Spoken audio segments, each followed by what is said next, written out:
Hello everybody, let's exit to port. It is currently the 17th of September, 1425 Central European summertime still. It is, for the astute listener, usually a bit earlier on in the month than we normally do our podcasty kind of recordy stuff, and that is for good reason.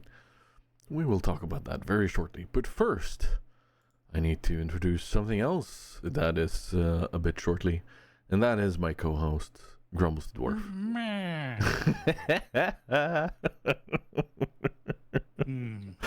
We're starting early with the segues this day. Yeah, seems like it. At least they made one for children. I mean, there we go. Hello, Grumbles. Hello, Tiger. How are you, sir? Well, I mean, we've just had a very, I feel it was a very good editorial meeting. Hey. And yeah, no, we've had a good chat and talked about our current topics, not just one topic. If we could fill 3 hours in only one topic, like we probably could, honestly. We probably could. Let's not challenge ourselves. No, but let's make it more enjoyable for the others that do not hyper focus on things in the same way we do. But that's a different matter. Anyway, welcome to the podcast, everybody. Episode 9, season 4, and speaking of welcomes, we have decided that the recordings of the podcast are going to happen a bit earlier in the month, about a week earlier, which kind of is funny because it coincides with when my alert went off for us actually doing a podcast. And the reason for that is partially that we want to be able to give patrons another incentive. So for only $2 a month, you can join, become a patron, and as a patron of the podcast, you will have access to the episode as early as it will be able to release. Like as soon as I've edited the audio for this, it will go up on Patreon, and that is usually about a week, if not more, before the stuff coming out on YouTube and on Spotify and such. $2 a month, and of course, let's not forget the perk of being able to ask us questions and having a guaranteed answer for that in either the episode or as a Patreon exclusive. Mm-hmm. So $2 a month is that, and I also want to say thank you to our patrons because, like I mentioned last time, we were up to a total of being able to pay for a month of podcasting or hosting. Mm-hmm. We are now up to 2 months, and it's growing. And I just really want to say thank you. Like it means a lot to me as a creator and to us as a podcast, because it removes one of those. I wouldn't call it a worry, but at the same time, it's one of those needed costs that just happen when you want to reach an audience in a convenient way, because it really does help us. Yep, thank you very much. I mean, we could host it all on YouTube for free and just use that, but there's a lot of people who like their podcasts in a podcasty way and not a YouTubey way. Yeah. And I do totally respect that, and we will definitely be keeping on going on forward with this. But speaking of patrons, I want to talk a bit about Tavern Manager Simulator. Nice segue. Hey, thank you. Okay, here's a little peek behind the curtain. I actually planned that when we were in the meeting. because I was Boo that looking man. I was looking at the topics. I was like, oh, patrons. What do you? Oh, people who go into taverns, they're also patrons. Yes, I have a segue. Hurrah! You know, I was Boo there. that man. Boo me for being prepared, huh? I'll have you know that all of my bad segues and comments are improvised, like every time, except the ones I've noted down because they're funnier. Wait, what? Anyway, Tavern Manager Simulator popped up on my screen a while ago. I was watching someone play it on Twitch, and it has Twitch integration. And honestly, it's a great little game. It's very samey because it's the same loop, and it's a bit too similar. But I will fully say it is a great little interruption in all the chaos. Like it's a very chaotic little game because you need to be on point with what you're doing and keep up with all the orders and so on. But the fact that, and here's what I really loved about it, people can just write a word in chat. I think it's ale. That's the key word for it. Okay.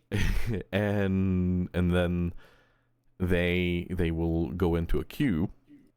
And as long as you're and they will spawn in as patrons that just kind of walk by on the street outside. And as long as your tavern is open for business, they will come in. As long as you have a table open, they will sit down and they will order something. Okay. And as long as they are in there as a customer, sitting down, eating, drinking, whatever they say in chat pops up as a speech bubble above their head. Oh, okay. And it was so good because Mari was one of the first customers coming in, and it was just, yeah, she was being herself and doing a tiny bit of light role play in chat, and then suddenly that pops up over her head in game. It was so good. So yeah, as a little distraction for any streamers out there who wants a bit of Twitch interaction and interactivity, and people seeing their own name come up and see what they order and so on, it is beautiful, and I can fully recommend it. It's just one of those tiny moments. So and I do believe they will be keeping on working on it to make more features and make it more interactable, maybe. Neat. And I had a lot of fun there. And yeah, I will be visiting it again at some point. But and of course you can level up. Like you get new skills, you get new recipes, and there's mini games, anything from cleaning the bar to cleaning the floor, making the food. So it's a bit of everything, kind of economy manager and so on. And I can fully recommend it. I think you'd have a fun little chaotic evening with it if you sat down with it. I think I saw Cletus and Cowboy playing it. It did look quite funny. Quite fun. It's it is one of those little things, yeah. So but speaking of having fun, when was the last time you sat down and actually thought, you know what, I'm having genuinely a lot of fun in World of Warships? Well, if you're gonna set it up like that, yeah. I kind of have to, because I totally. We can obviously go into more detail and qualify what we mean, but it has actually been a while, because like I thoroughly enjoy the game. I love the game. I've played it since closed beta, and it's gone, through all the different iterations and the 9 years or so, ups and downs. And there's things, there's always things that you find a bit grating and things that you find more enjoyable than others, pretty much in any game. But I'm always drawn back to it. I love the overall theme and feel of it, and it's just fun. to play. However, there's a difference between like, oh yeah, let's play some ships, cool, and sitting there for like, in my case, hours on end with a huge grin on my face, just thinking, wow, this is really cool. And that's why I found myself the last last Friday for sure in the grumbling, but also the couple of days preceding where I was doing some charity drive work, and WoW's is just an easy one because I can sort of play it with my eyes closed and often choose to. And boy, honestly, like it's gonna sound weird perhaps, but hopefully people can kind of understand or whatever. It's just weird to go from the typical, okay, this is my game experience in this game that I know very well, to holy cow, my cheeks hurt because I'm smiling for so long. And it's kind of in a way one ship that's kind of sparked it off, but it's also like bled into my overall experience of the, since about the last week and a half or so of just 2 weeks, I suppose, where I don't know, something's switched in my brain and I can just ease off and just not worry about the things that get on my nerves a little bit more. We all know what some of those are, but just, I don't know, chill and just look to emphasize. I think what I'm kind of switched into is like, and again, this will probably just make me sound stupid or whatever, but it don't matter. Is like, okay, so how's the simplest approach I can take with this ship typically, with like the matchmaking that's given, with the map that's on hand, whatever.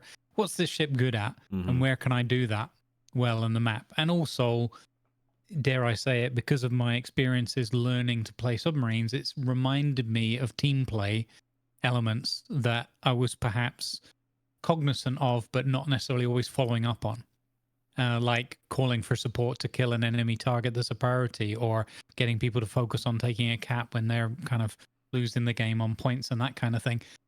And the submarine play is so dependent if you want to, typically do quite well in it and be of use and come out of the match thinking, oh, I wasn't just everybody's worst player or most hated ship on them. I probably was anyway, but I actually did something and I helped the team. And I've taken that and I'm applying that to all the other ships that I'm playing, which again, that's how you should be playing, but you can forget or you can get a bit jaded over time, I think. And it's just opened up this feeling of like, if I do a bit more for the team and I pay a bit more attention to who's around me, regardless of whether I think they're having a good game or they're in the wrong place or don't know how to play that ship or whatever. But if I just focus on, okay, what can I do to not just survive for myself for the overall score and the, chance to win, but those around me, how can I help them out? What's gonna, we're looking at the map briefly, what's gonna be of assistance here? And the ship that is at fault for that is or for the big smiles that I've got beyond the team play stuff is Libertad, which I know is only in early access, and I always say to people, don't whale it unless you're really comfortable and really confident that you're going to be able to play a lot and it's worth it to you. Not going to judge people for whaling it, but it's a tech tree ship. Just wait a couple of months and it'll be out and it'll be in your hands. But that ship is so bonkers good at what it does. It's off the chart. It's just like, because at first I looked at it and I compared it with Schlieffen, obviously, and I'm like, I don't know, man. They don't fire that often. They're pretty big, but when you're in it, it's such a different experience. It's hard to explain. It's like what I wish the Schlieffen experience could be. Now, I will say, this is the exact experience I had with the Schlieffen. Because up until the Schlieffen got released, the big secondaries and such was on the Große Kurfürst, the FTG, and the Tirpitz, Bismarck, and it was a so experience. Yeah, because those ships, they really enjoy being tanks. If you do not feel like, okay, I need to be in secondary range. Yeah. So I got the early access and early release and paid with all of the wargaming money For legal reasons, they do not actually pay us money. They give us in-game stuff for our services rendered as content creators. And that means doubloons too. So I used the doubloons then to get the Schlieffen. I was having these exact same thoughts then with the release of the Schlieffen as you are repeating now with the release of the Libertad. So, but I think because you didn't go for the early access of the Schlieffen. No, I didn't. I actually took my time to get to it, and so I think the meta changed a little bit. It always does, because people get used to ships and they get used to like how to play against them and that kind of thing. Yeah. So I don't think I had peak Schlieffen satisfaction in the way you did, because you got it, you did the thing with the timing. And so everyone was just like, Schlieffen, what's that? And then, oh, my ship's melted in front of it. So still don't know what it is, but it's handy in a scrap. Whereas now it's a bit like, okay, people know it has a low hit point pool, so they start, really peppering it with stuff and just trying to get it out of there as quickly as possible. And then you get the obviously the memery of the YOLO Schlieffens. Legolas, bring it down. Yeah. But the Libertad, yeah, it does sound very, very much like the same thing. But having experienced the Schlieffen for a while, the Libertad just does for now. And again, maybe the meta's going to change again. But the Libertad does, for me, it feels like it tanks better. It has a higher hit point count. The main guns, which I think are 419, so similar to the 420s on the Schlieffen or whatever. But there's, they're all in. I think is it 10 or 12? I'm not sure how many turrets it is. 10 maybe. But it feels like the main guns are a bit more accurate. I don't know if that's mechanically correct, but like the feeling you get when you're playing the ship, they feel a bit more reliable. And the ship just, it has a funny button mechanic that is really lives up to its name. The funny when you take enough damage or do enough damage and whatnot. I can't remember the exact wording of the mechanic, but essentially your secondaries go from 12.5, which matches the Schlieffen, so slower reloads, bigger hits. It goes from that to 15.1 kilometers, which is kind of nuts. And does more damage. I think it's 25% more damage on the Libertad, 20% faster rate of fire. And that lasts for about half a minute. And the cooldown on that is crazy, because it feels like that just comes back into play again, like really quickly, like almost as soon as you're done, you feel like you're back on it again. And all I can say to people is, please don't whale it unless it's, as I said, super comfortable for you to do so.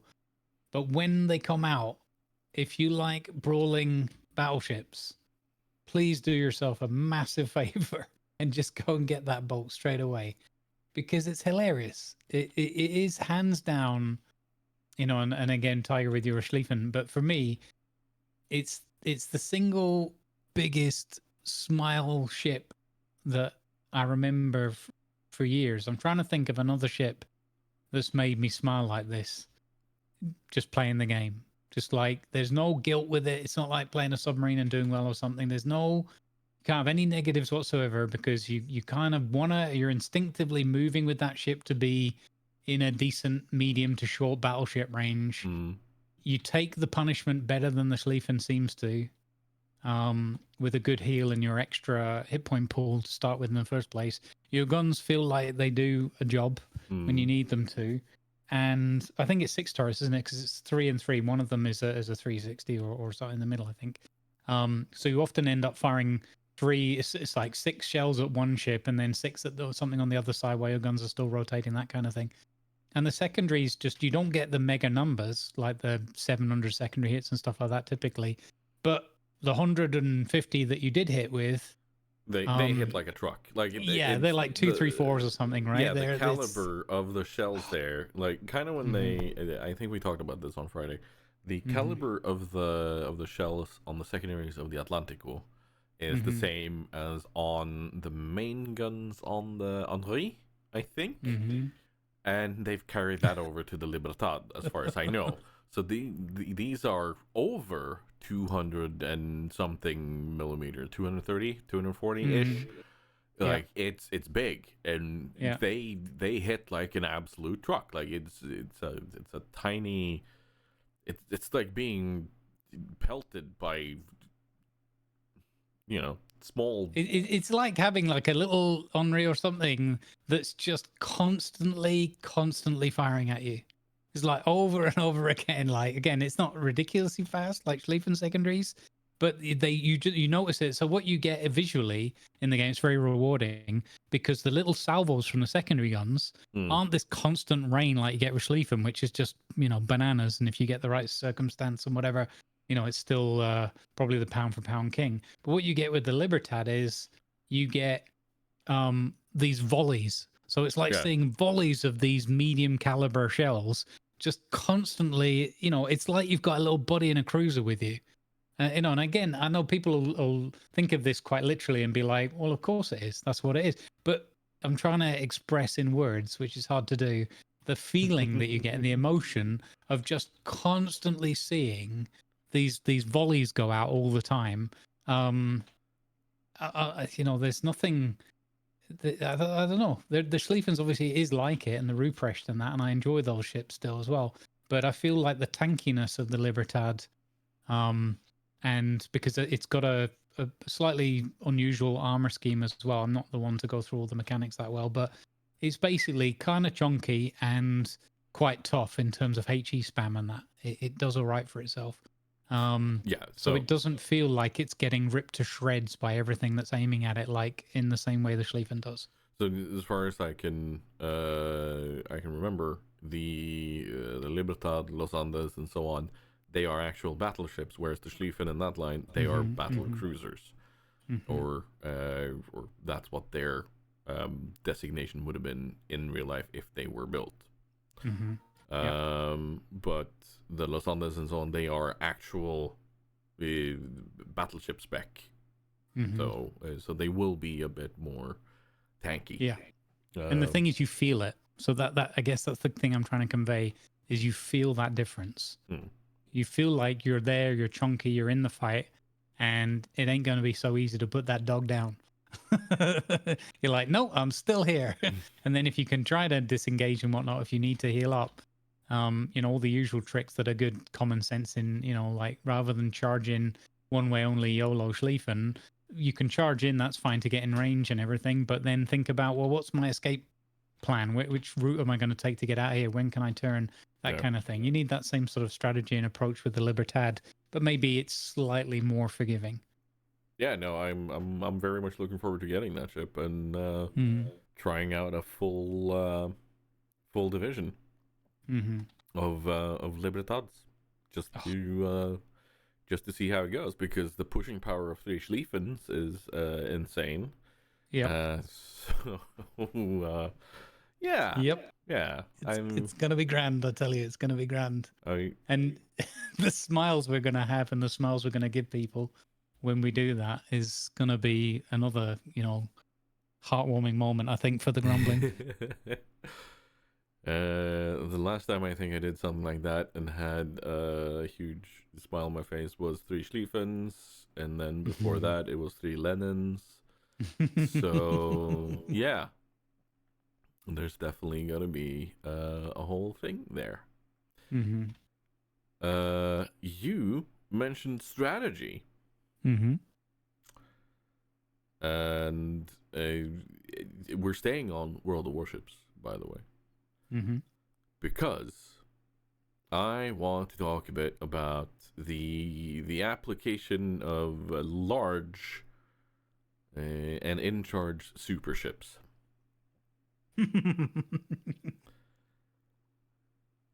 Because I recently had the enjoyment of unlocking the Satsuma in game, and I did that on Sunday, I think. Yeah. Together with Statsbloke, Statsbook was going live. He was going to be playing super ships. He's doing his ranked thing as normal. But I tell you, the Satsuma, even though it was a new ship for me, it felt like an old shoe, kind of, you know.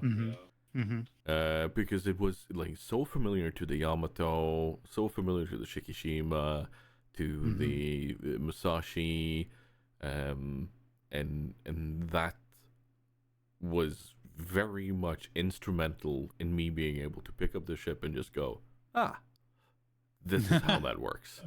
Yeah. And we played in divisions of me in the Satsuma, Stats in the Jacksonville, and TC Freer. Shout out to both of those creators. In a Humphreys.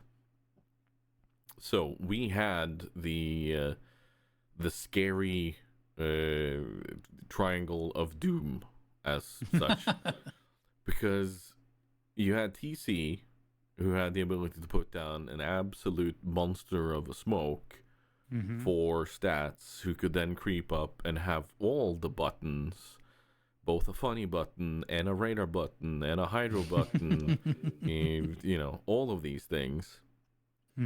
And he could then remove dangers that would be an issue to TC. He could also remove planes. And he could remove other things that would be an issue for me, whereas I could sit a bit further back with my guns and remove cruisers that would be a danger to Stats. I could be a threat to other battleships that would be a danger to Stats, and TC, of course, could then be an extra threat to those battleships too with his torps. So we had the Trinity, and it just worked out because Stats, who is doing his wrong thing, as I explained. To those who don't know what wrong is for Stats, he's doing his own experiment of, well, it's not an experiment, but he's doing his own thing of trying to get all his ships up to at least a 50% win rate over at the minimum of 10 games. So when he gets a new ship, he plays it 10 times in a row, and tries to get as many wins as possible out of those 10. And with ships he likes, he really hopes to get at least 6 wins, because that means he can somewhat safely keep on playing it without being afraid of losing. Because there are some ships that have gone into the naughty list, and let's not worry about that. But he really wanted the Jacksonville to work out for him because he loves that ship. And I understand why. So we sat down, we did this, and that also worked out to my advantage, because I went from an all-time high of 244,000 damage done to 314,000 damage done. Which is a big step up, because the Satsuma also has a funny button, which makes one salvo insanely accurate. If you manage to spec it fully for reload, I think you might be able to sneak 2 salvos in there, but yeah, it's oh boy.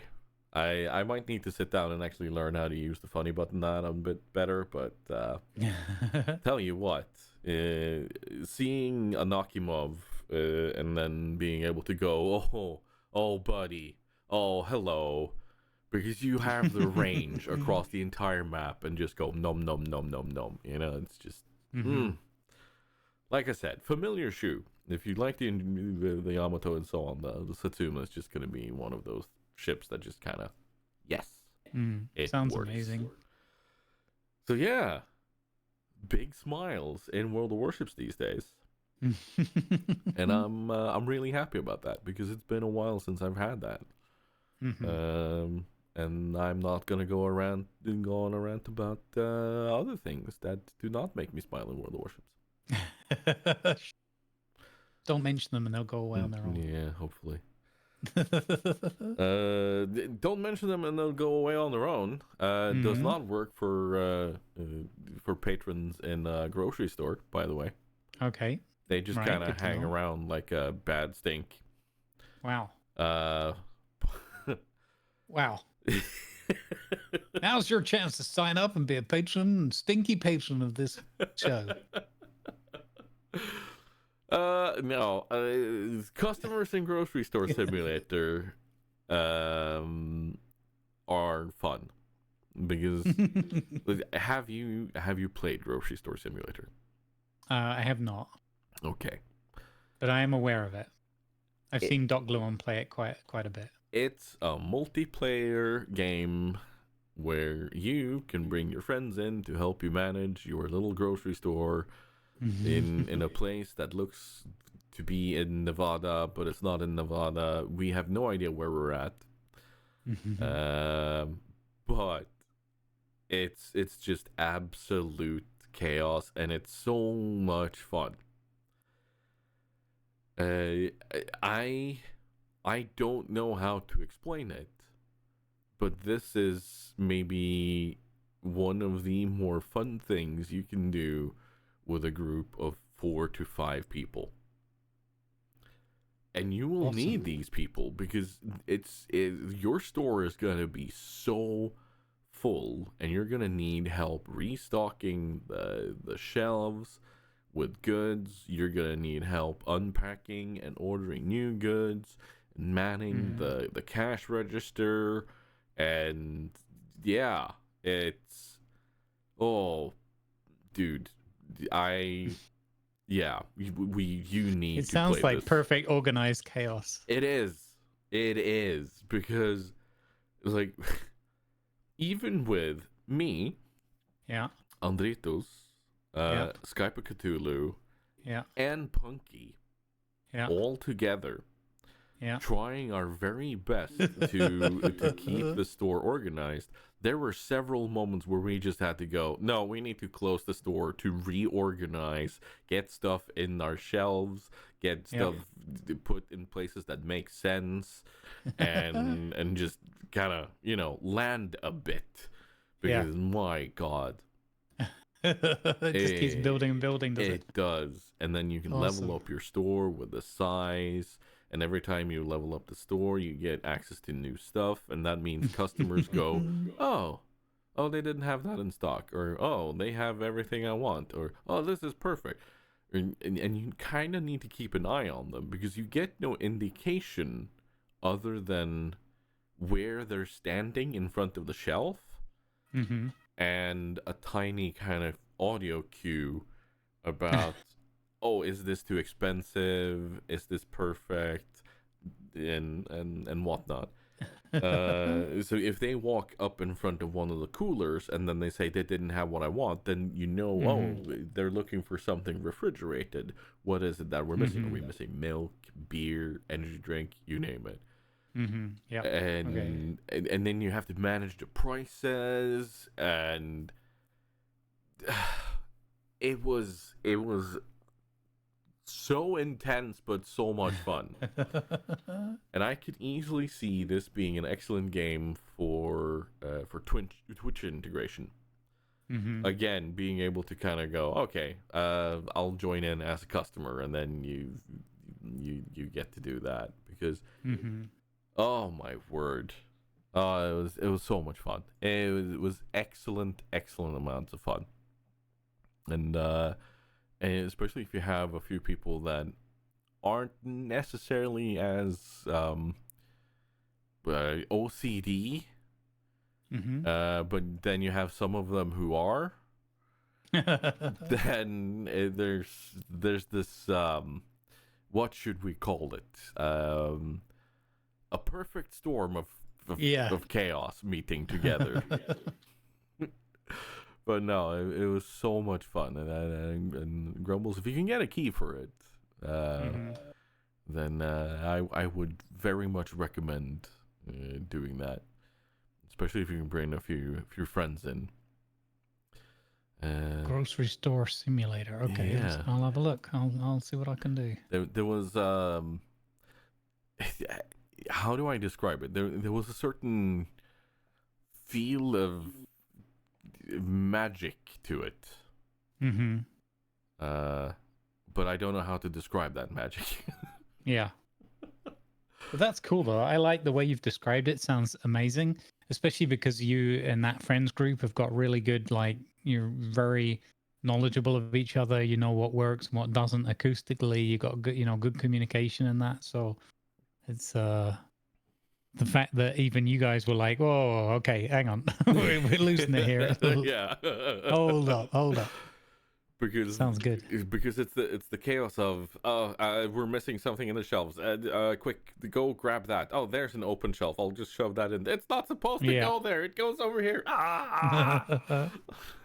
and then it was the discovery of, oh wait, as long as you have an open box, you can just go and pick stuff up again from the shelves. We can reorganize. Yes. Victory. Because the customers are random at where they pick something out of the shelf. Mm-hmm. So if you have 2 shelves full of pasta, then one customer will grab from the top shelf and the other one will grab from the bottom shelf. So then you kind of need to shuffle things around. So there was a long time where we thought, oh well, we'll just have to wait for the customer to buy that last item so that we can then restock that with something else. Oh, because you need to throw away your empty boxes. You need to stock the warehouse, and you need to make sure that you have equipment in the warehouse that you can stock things in. And it was just It's so. I don't know good. if it was exactly this one because there's been a couple of similar ones. I think it might have been Supermarket Simulator. Yeah, Supermarket Simulator. I saw Doc Gluon playing, and it was hilarious because the first couple of times he played it, he spent more time with dealing with the boxes from all the deliveries and ended up making himself like a cardboard box city outside on the street. Yeah. So here's the thing about Supermarket Simulator. Mm-hmm. That's only single player. Yeah. However, I really want to play that too because that has crowd control. Right. Oh God. Yeah. Oh dear. Let me read off some of the things on Supermarket Simulator, and this is why I think Twitch integration is amazing, because it adds a certain level of chaos. You have add item to shelf, sure, fine. And then you have clear unused boxes, very helpful. Not so helpful, close the store. Allow credit mischarges. Deliver mayo. You know, you can suddenly get items you don't need. Force card only. Sure, that's fine. Card easy to handle. Force cash only? No. Force large bills when cash only? No. Stop Force it. Customers to be angry. Yeah. So remove item from shelf. And so many other things. Turn lights off, upgrade storage, downgrade storage. You know, this is a robbery. Not sure what that is. Set language to Portuguese. Like, oh dear. Hold on. I love that. I think awesome. This is great. So the more games that are able to set up something like that would be fabulous. Grocery store simulator would be one of those, and especially with it being multiplayer, you don't have to suffer alone. So yeah, I've seen Char play Grocery Store Simulator, and she had an interesting storage mechanic. Right. So just like you mentioned, Dr. Gluon had that mountain of boxes on the outside. Yeah. So did Char, but she had both empty boxes and full boxes out there. Yeah. And you know Char with her chaos. Yeah. Yeah. Yeah. I would imagine that became rather difficult. Yeah. To say the least. No, it's fine. It's fine. Was the word often said on that stream. Yeah, exactly. I don't believe you, Char. It's fine. It really wasn't. It really wasn't. But that could easily have been built up into something bigger. Like a wandering gazebo. It's only a gazebo. It's only a gazebo. Is it though? Is it though? Why is it staring at me? Yeah, Grumbles, tell us about the gazebo you've been in recently. I have been wandering around atop a raft that is itself atop a giant chicken. We're not talking chicken on a raft here. We're talking the chicken is the raft. Oh, goddamn chicken on a raft. Yeah, so good, chicken on a raft. Damien introduced me to chicken on a raft, by the way. I'd never heard of it before. He was like, "You don't know chicken on a raft?" And we did it all in RP in character. Oh wow, okay. That was when I first learned about chicken on a raft, and then I had to look it up afterwards. And now it's gone full circle a couple of years later because we've got a giant chicken built on top of a raft as part of the racing track. But anyway, I digress. Oh God. Yeah. I played this game called Reka, and it's really charming. It's like a Slavic Baba Yaga kind of story and setting. You play a young girl who potentially has witch powers, or maybe, innately or in the bloodline. And you happen upon this village that has a few little sort of mini side quests and things, little woes and stuff. But more importantly, there is this old, a woman, some say witch, some say just old crazy person, whatever, living in the forest nearby. And you go and visit them, and you get embroiled almost immediately in this whole, in a ritual, and proving whether you've got, the potential and the powers. So you're sort of helping this witch out, but it's kind of like, not necessarily under duress, but it all just happens in a bit of a whirlwind, and suddenly you're now this young girl who's learning witch powers, who rides a giant chicken raft thing. So that it all kind of escalates very quickly, but in a most charming and with delightful sort of orchestral music that you would know or imagine from that region. And it's just released in early access only a few days ago, so still it's got like a charming start to the story and everything, and still some more development obviously coming along the lines. But what's there seems pretty solid. And I don't know, the closest I remember to it was I guess like Last Oasis, not in terms of the setting and overall the gameplay and that, but just in terms of having a big walker and building your base on this big walker and setting that up over time. And it's just cool. You're just on this giant chicken vehicle. You move around through the forest. It brushes trees to one side, but they bend and then come back again through like whatever witch worldly magic and that. So you're not going around just trashing the forest. And then you meet forest spirits, one in the form of an elk, who's called something like Lekti or something like that. And I keep calling him Larry because it's easy for me to remember.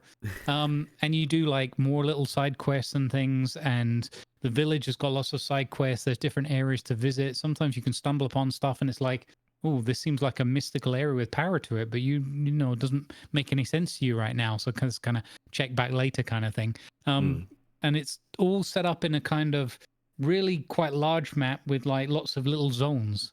So again, a bit Last Oasis in my memory, from where you go to this zone and you'll see this village and this forest area or whatever, what this swamp, whatever happens to be there. And then you can leave each area and move on to the next one. It's things like you can't just cut down the forest. You've got to meet the spirit of the forest and convince them that you're not bad and that you'll do things in a balanced way. So they teach you to replant trees using magical enchanted cones and things. So you and then you have like moral decisions as well. Like the lumberjacks were deforesting the area that you're in, and the forest spirits trap them there. And that's it. They're just stuck. Their minds are beguiled and they're just lost. And anybody approaching from the outside just see these mists and these weird shapes and figures that look like their friends or their villagers, but all kind of like distorted and spooky in that. And they can't get into that area because of the magic of the forest spirits. And the ones inside are just like holding their heads like incomplete like nightmares and whatnot. And you have to make a decision. Do you want to free them, or is this their punishment and they should just they just exist here now, and that's it. Yeah. So I wasn't expecting that level of like moral decision making. Kind of, I opted to free the people.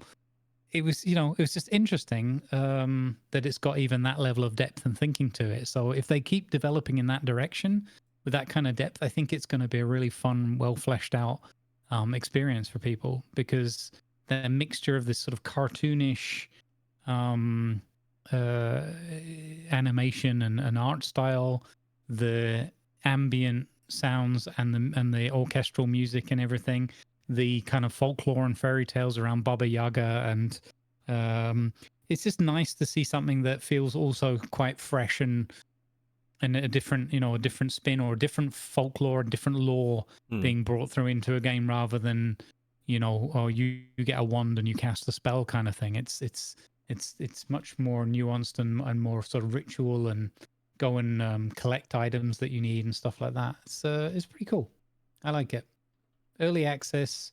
I think it's reasonably priced, from what I recollect, about $18 on launch sale, and it feels like another one of those games that's a project of passion for people. Right. Like they've really researched it. They really sort of understand. I think they're developing from that region as well, so it means something to them, and they're just doing their utmost to deliver on that promise. And yeah, very enjoyable experience so far.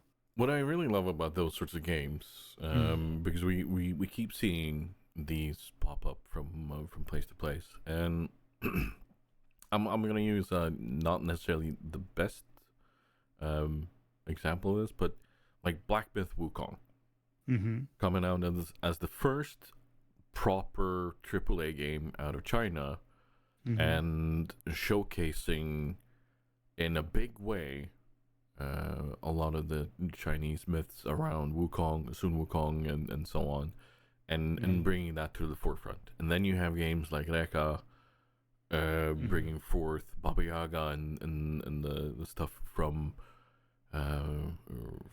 those regions, which I also absolutely love hearing about and seeing.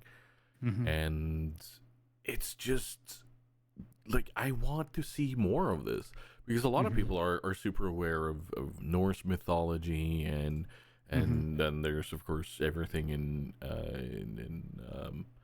like that's brought forward by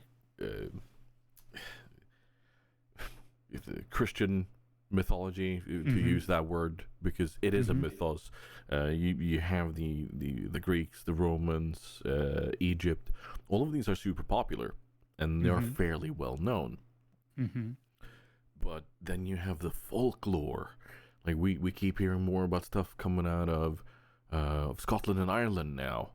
Like you're learning about Kelpies and so on, and I want to see more of these things brought to the forefront and reignited in people's minds. And these sorts of games are perfect for that. It's so cool. So many congratulations to the creators of Reka for doing that, and also good luck in their journey further for just this. It's amazing. We love hearing it. Yeah. But you said early access, right? Yes. What do you know anything about their time schedule and plan going forward? So one thing I would say is that I've got how many? Where is it here? 1 second. So played the demo. So I've already got like 4 hours into it, and I would say I'm scratching the surface of what's there already. Right. So I think there's a significant chunk. I don't want to put a number on it per se. They might have an article detailing that, but I don't have it right in front of me. I'm just trying to see if they've got actually a roadmap. Oh, here you go. Check out Reka's roadmap to 1.0. 12th of September, early launch access. End of September, post-launch bug fixing, stability, and optimization work. October, minor update with the Witching Hour themed content drop and new furniture items. Late 2024, another minor update with crafting themed content drop. And then early 2025, main story update and more. So, yeah. Very interesting. Looks like a good commitment, and maybe not in super detail, but that's the timeline that I think is reasonable and good to see, because a lot of games launch into early access and they're like, ta-da, good luck. Yeah. Gonna be very interesting to follow up on. It's definitely one of those passion projects that we keep talking about that I really encourage people to keep on with. Yep. But from one passion project to another passion project,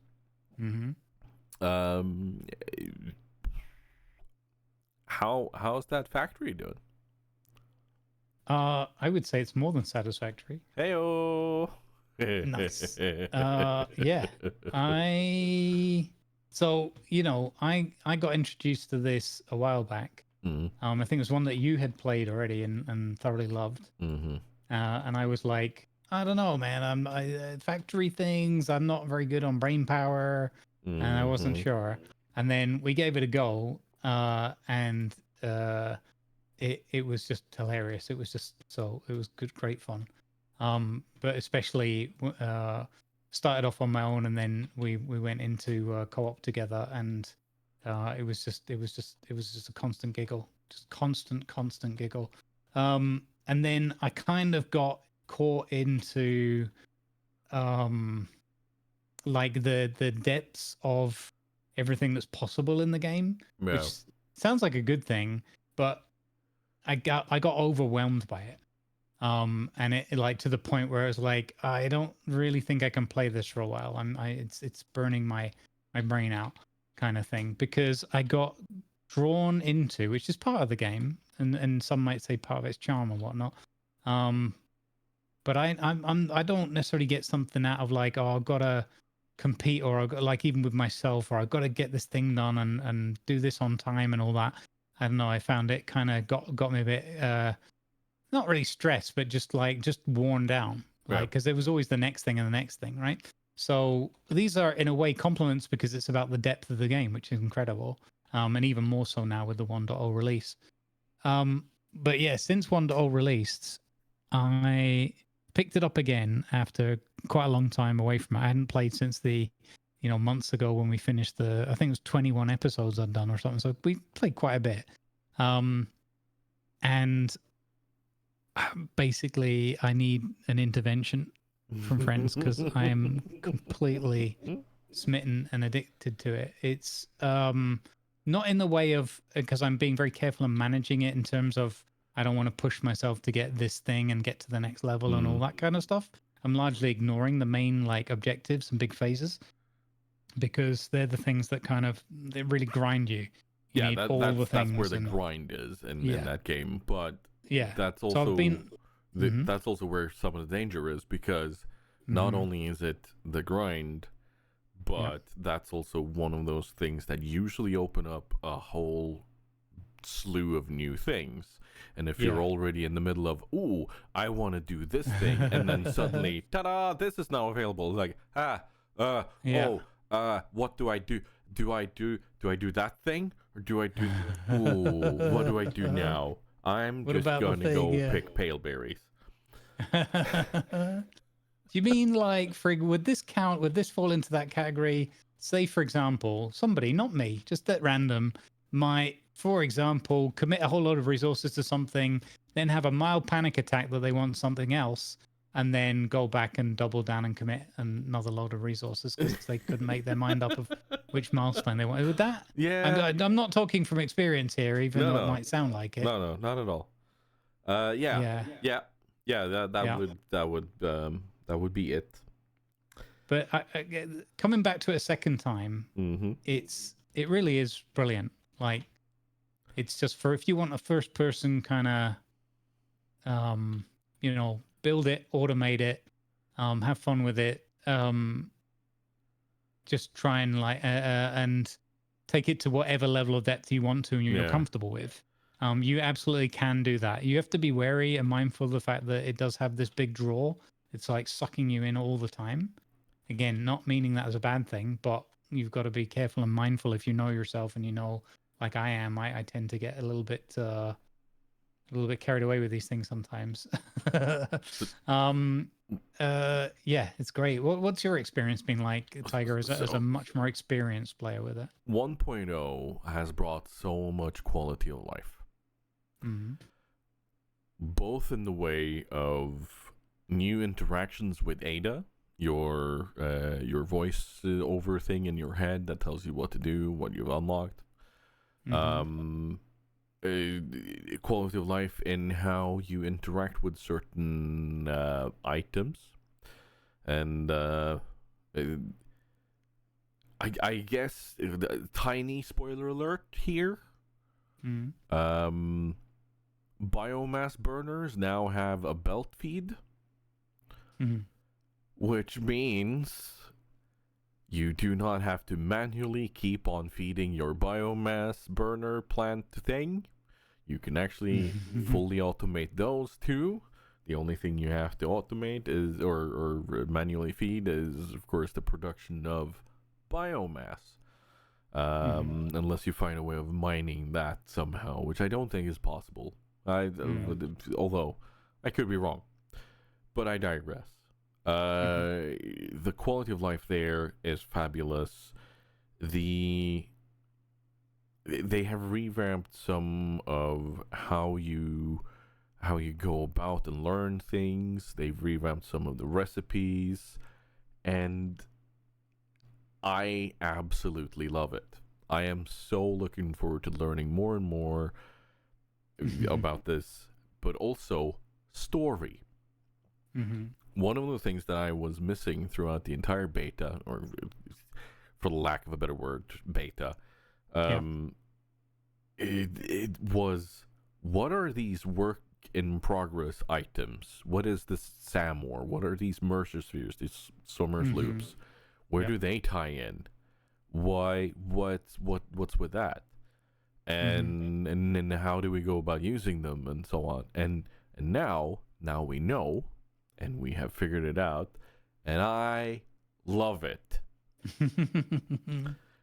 It has given me many moments on stream already, just through 4 or 5 streams that I've done so far, since its release about a week ago, 2 weeks ago now.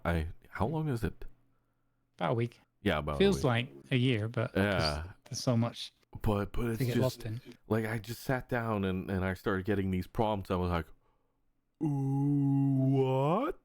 and then just seeing these small things that they've added in. One of my greatest joys was seeing the new stairs, the stair foundations. Like, instead of just being a ramp, you have a set of stairs that you can build. It's like, oh, yay! You know, it was that part of me, and just really, really happy to see those things. And I, like, you mentioned the differences of how you want to play it, and I usually point out there are a few main ways of playing it. One, you can play it to just have some relaxed fun. You're not looking to optimize any of your routes or even build with straight belts or whatever. You're just looking to get a factory running and do some things. You can do that. 2, you can build pretty, as in you build up walls, you make it look like a full-on factory. You embellish by using cosmetic pieces everywhere, and you make it look neat. But you're not optimizing on, like, oh, this iron ore gives me 30 per second or per minute, so I will have to smelt that many per minute, and so on. You're not doing that part. You're just making it look pretty, which is also super impressive, by the way. And then you have the optimized route, where you build to optimize everything, like, properly. Okay, I get 60 ore per minute, so I will need to smelt. I will have to use 2 smelters. They will output that much, which I can then use to output these many ingots, and so on. Like, you properly optimize. And then you have the mix between the last two, which is then, let's optimize, but also make it pretty. That way you get like, okay, there's one item going in and there's one item going out. And they just kind of have this nice, cool flow about them. And then you have the super immersed, oh my god, how do you have time to do this? I am so jealous of what you are doing, where you get pretty builds, optimized builds, and just the flow of builds at the same time. And I've seen some creators do that, and it's so insanely impressive. And I'm like in awe. I have decided to not go fully there. Like I'm gonna go for functional first this time around, where I get my factory up and running, and start getting pieces produced. It's not gonna look pretty, but it's gonna work. And then I'm gonna slowly kind of go over into, okay, let's have something that is functional and looks good. It's not going to be super like, oh my god, this looks like an actual power plant kind of thing, but it looks like it's been built up with a purpose, and it looks like a factory. Like I'm going to slowly transition into that, but I'm really looking forward to that journey, because it's just one of those games. It really gets you there. It really does. Yep. And as soon as they fully release the dedicated client or the dedicated server, I will consider changing my farming sim server over to a Satisfactory server. Oh. So there's that. Heard it here first, folks. Yes, indeed. So moving quickly along, we're just gonna the fact that we actually have quite a few different recently played games is kind of cool. But you'd think with that many recently played games that we would have more games on the horizon and news from the gaming world, but we don't. There are a couple of topics I wish we could speak about. One of them being sort of a paradigm shift in games development these days. Seeing a lot of creators talk about that on both TikTok, YouTube, Instagram, and so on. But I'm not really sitting with enough information to talk about it. But it has to do with how COVID made the games industry boom, and then there were investors, and things went pear-shaped because the money didn't stay the way they wanted, because the investors are dicks. But, oh, wait, did I say that out loud? Anyway, if you have any of these topics, or if you guys in the audience have any games on the horizon that you feel like we should talk about, then by all means, that is also stuff that we would love to have your input on, so that we might talk about it. And as such, that brings us into what it's like being a content creator. Because this is one of those things, like when we make a podcast, the way that we run it, we're heavily in need of input from people, right? But not all content creators do it that way. But this is very much our little segment of talking about how it is to be a content creator, and all the weird things that the world keeps throwing at us. And last time we talked a bit about the knock feature, or knock, or kick down the door, or whatever you want to call it, and we tested it very briefly, actually twice, and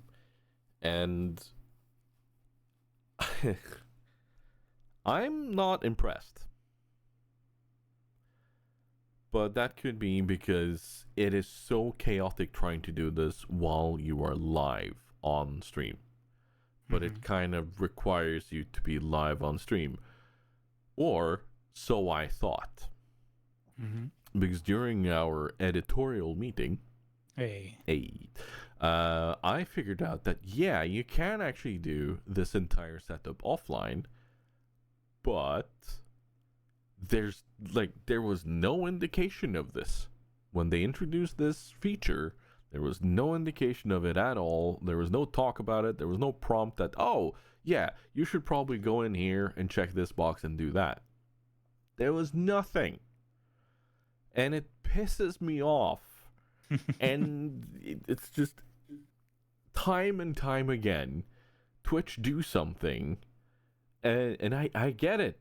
I get it. Sending out emails is not fun work, but my God, instead of sending me a partner dispatch every now and then, which has no impact on me, send me an actual email talking about these features.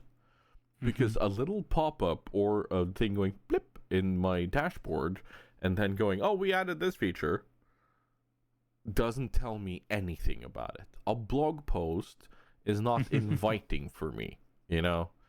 But you prompting me that, oh, we made this tool for you. This is how you can use it. These are some of the things we need to do beforehand, and this is where you can do that. That is what I need from you, Twitch. Dear God. Because, okay, I think we mentioned it last time, that what we as creators want is something akin to the old Khadgar restream, multi-stream thing that that popped up and was fabulous. But that also added the ability to have all 4 people on the same screen, and then you could click on one of them, and then you would focus on that one, but the other 3 would be at the bottom, and then you could see the chat there. That's what we want, Twitch. Yeah, and a combined chat that makes it obvious who's chatting from where. Yeah. But what you're giving us is a tool that needs so much prep work. Because like if me, you, and Grumpy are live on Fridays, and we say, oh, stream together, then I don't need a new link. I don't need that, but I need the ability for you guys to just show up at the bottom of my stream with your streams live.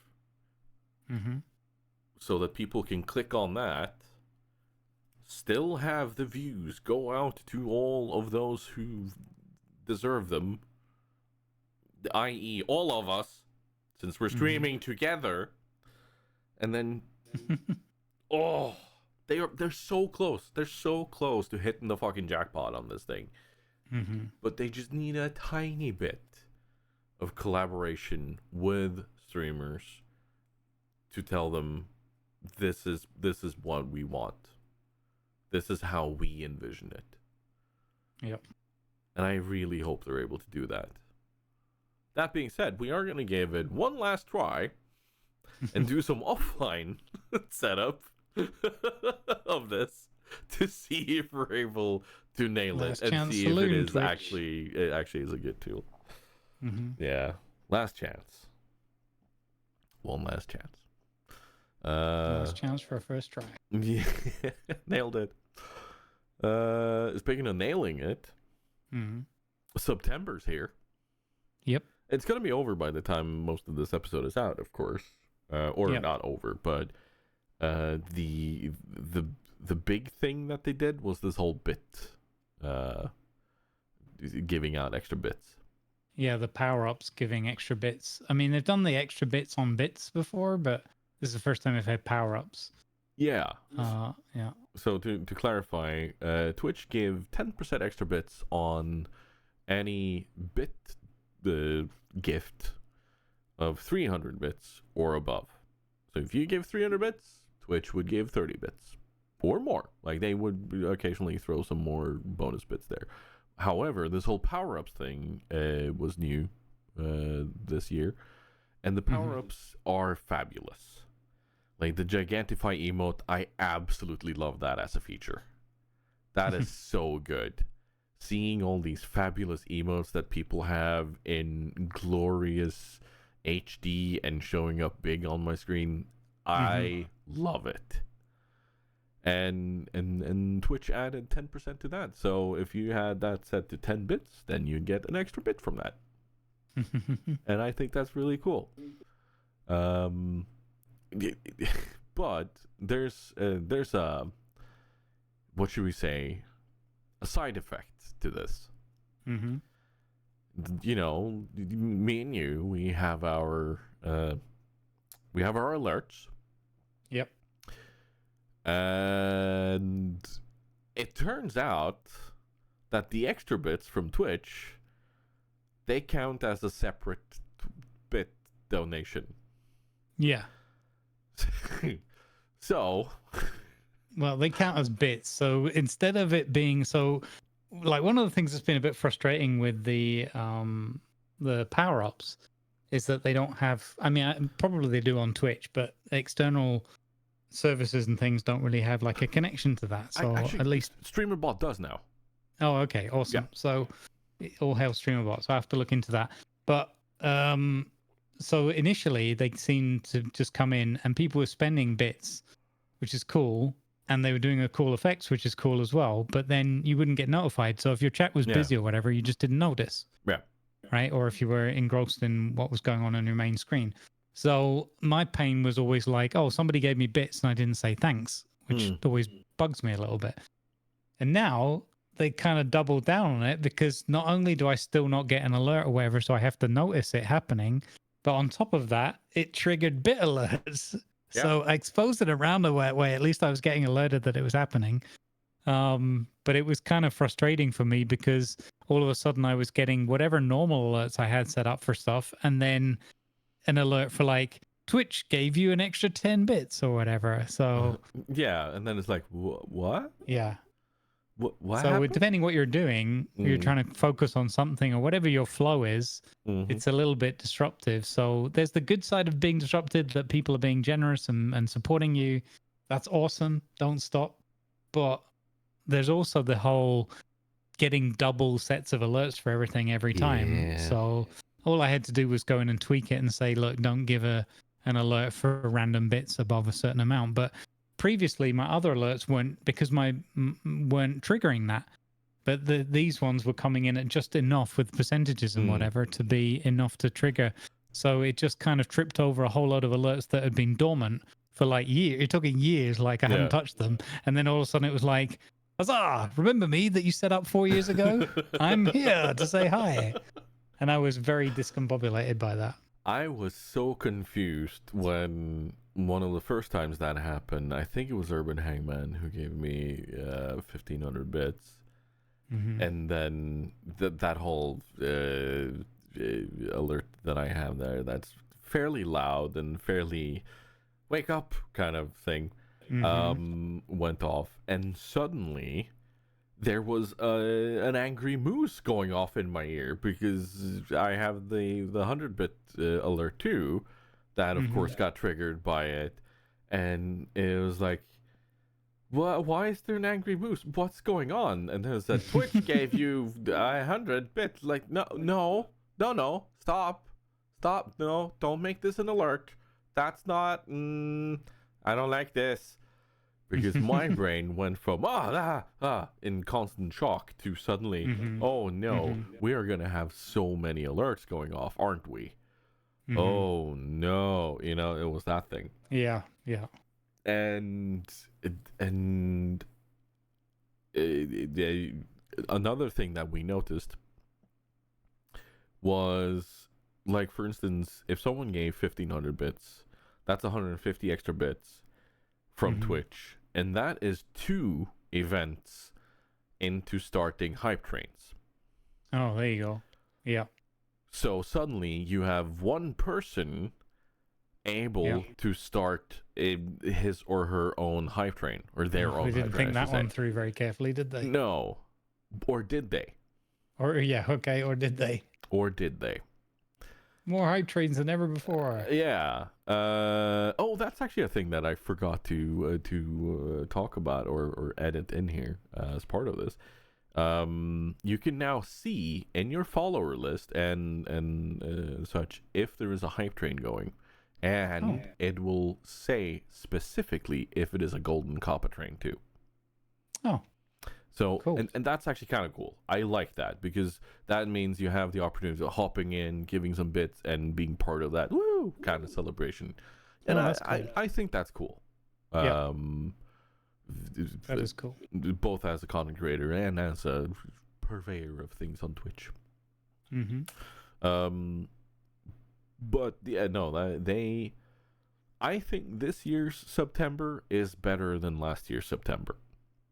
Mm-hmm. Sub-Tember last year was a big disappointment because it was so, like, I get that there's a lot of streamers in the US and a lot of their audience is there, but so many of the bonuses and the features of things were fully and 100% focused on things in North America. And sitting here as a European content creator being like, yeah, that's great. Right on. Hooray. Like, there's no enthusiasm for me to share that, you know? But this year, they seem to have gone a bit more global with it, and I'm... Like, both of us, we struggle with the kindness of others, right? You know, people being kind to us is something that makes us go, no, don't, we don't know how to say thank you properly, even though we want to say thank you in a good way and give back and so on. Both our communities know this. So, there have been some Sub-Tembers where Twitch have given so much extra that it kind of, it leads to that kind of feeling of, oh, I have to give something now because then the streamer gets a lot more, and that makes me feel a bit uncomfortable. But I feel there's been a good balance this year. But I'm like, honestly, Twitch, just give us a higher cut during Sub-Tember, and you know, we'll be fine. Or, you know, stop pushing ads in Sub-Tember. I don't know, man. It's one of those things. Just do something cool.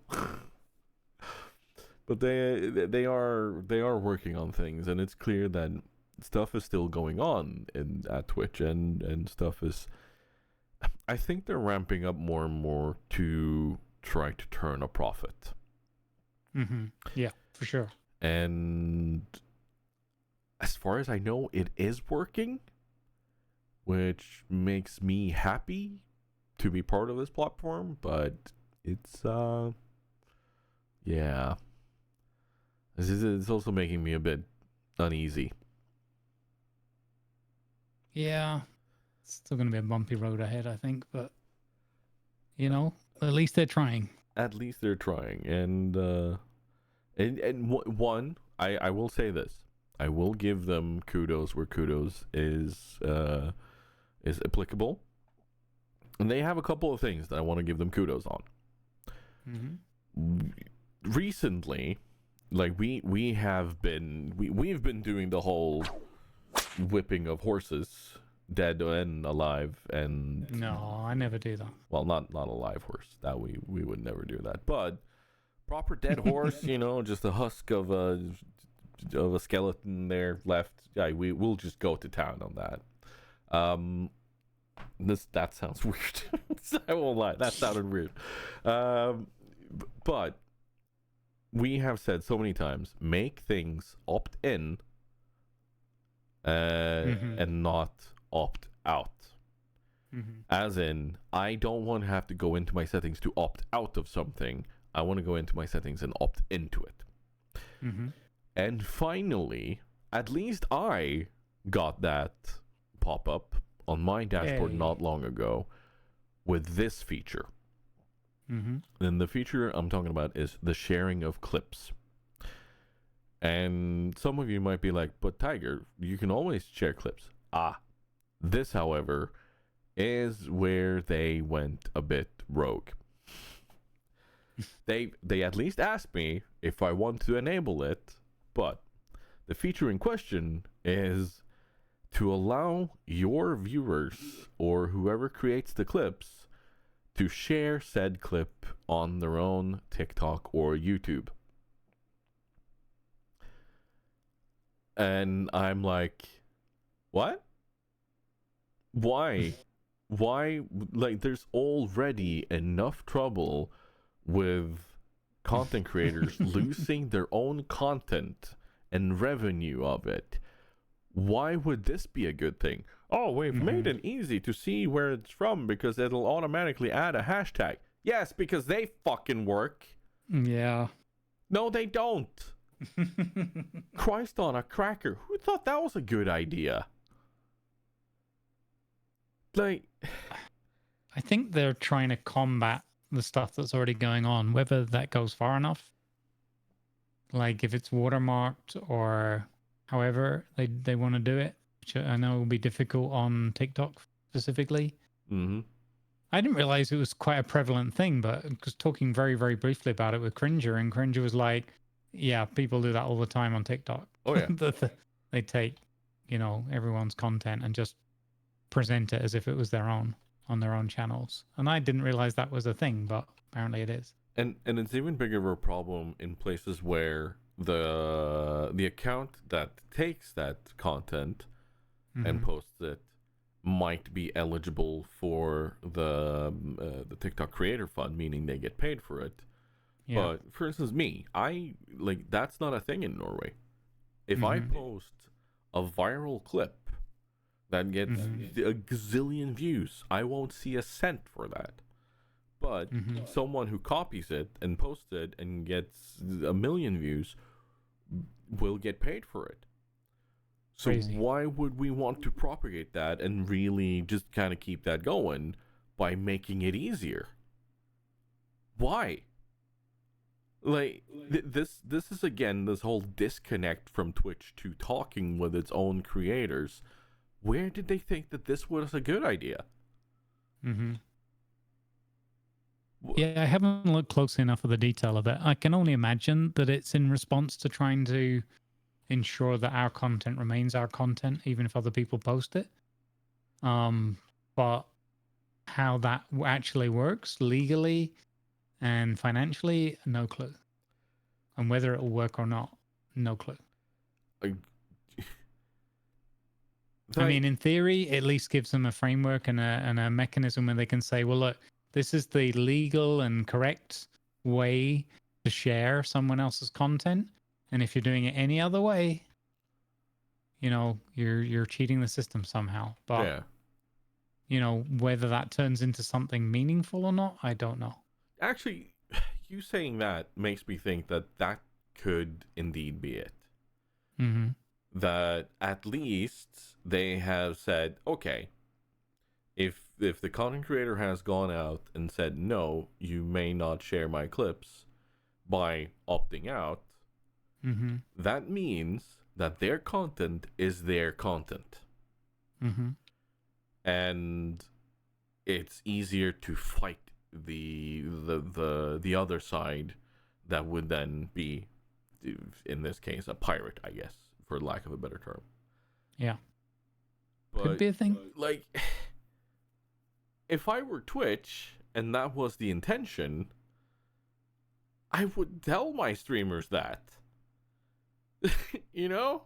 I would go out with like a big email. Again, we're back to the email. Hold on. There we go. Yeah. We're back to the email of saying, we have given you a tool of saying, this is your content. And this is the thought behind it, and so on and so forth. And just kind of explain it that way. But also underline that if you, however, want to allow your subscribers or viewers or whatever to do that, you can easily do that by doing this. And I'm like, okay, present it that way, at least. Not just, hey, your viewers can share your stuff. I'm like, okay. But how will that how does that stop somebody from sharing stuff on my from my channel and making it seem like it's me, like it's my channel, and further going on to their own things, you know? Mm-hmm. It doesn't. So kudos on at least asking me if I want to opt into it. Yep, better than the last feature release. Yeah. So Yeah, that's very. actually quite a quick. Now, is that because they listened and changed, or is it because this feature they didn't have to push so much and it wasn't part of their big money strategy? So anyway, let's not be too cynical. With that, I do believe that it might be because they met a lot of pushback on the knock knock. it could be. I mean, they rightly got a lot of pushback on that. Yeah. So, yeah. And they shall continue getting a bit of pushback on that. I feel. It still annoys me when I see lots of people with the knock still enabled, and I'm like, no, but like, how would they even know necessarily? Yeah. It's just there, and I just keep looking at these people and thinking, so like, "Oh, I'm just gonna call Burke. Burke, stop what you're doing. Stop having fun and entertaining thousands of people. Because knock knock, haha, surprise. Yeah. Yeah, no, it is truly one of those things. So we'll just see where they keep going with that. But there, like I said, there's 2 bits of kudos that I need to give them, and this is the second bit of kudos. They have given us a better ad manager tool. I at least feel that it is better, and the reason for it is because it gives me, as a streamer, a bit more predictability in knowing that if I run X amount of minutes per X amount of hour,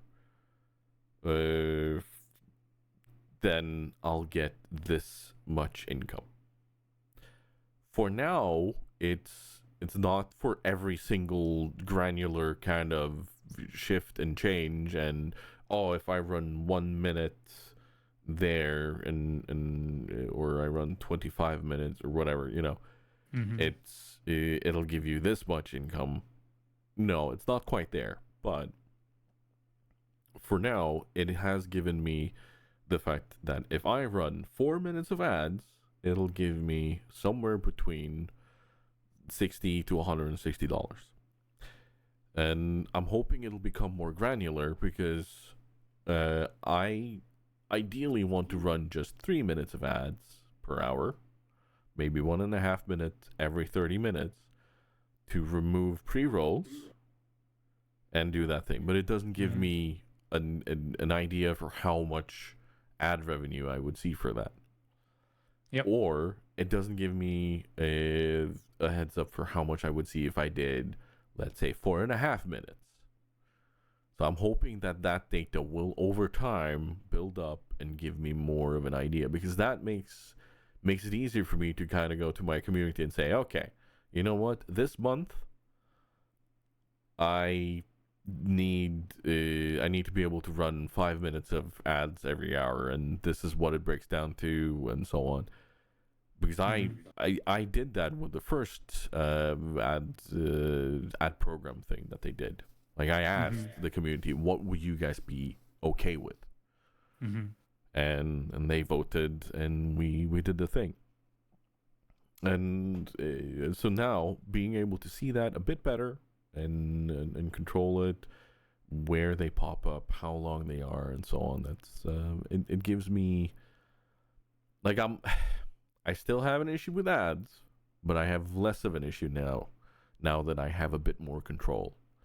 And thanks to StreamerBot, it's also given me a bit more control of giving people a heads up that there's going to be an ad and take a break and so on. Yep. What do you think? I agree with you with your points. The only thing I would add is I think it's a bit odd. It strikes me as odd that the one I use, the 3 minutes every hour, which is the minimum to get rid of pre-rolls, that one isn't populated with an estimate. I find that peculiar because it's like quite a pivotal decision. Yeah. Do you want pre-rolls on or not? And what schedule of ads do you have to disable, that kind of thing? What's the minimum? So I don't understand. So for me, I've lost clarity. I've lost information because where I used to have a prediction and an estimate, I no longer have one. But hopefully that will populate over time, as you said. So we'll see. But overall, I think the tool has got a little bit more granularity to it now. It's a little bit clearer with the layout. The sliders are good. It's very, it just works in the page very, very effectively and instantly. So overall, I like it. Yeah, let's just populate a little bit more of that data. And maybe we check back in 3 months and see what it looks like. Yeah. Well, yeah, hopefully that's where they're going with this. Yeah. And because it's going to sound weird, but the more predictability we as streamers have over these things, like one of my favorite thoughts of this is, for instance, Pirate Software. Thor. Fabulous streamer, fabulous stuff. Because of his ad revenue, he takes that money and is able to give that back to the community in gift subs, which then turns into people having subs, and like there's a whole thing there. Like he looks at that way, but he also saw that once he ran ads enough per hour that he didn't have pre-rolls, that meant a lot more people are coming in. He's seeing a lot more people talk in chat and so on.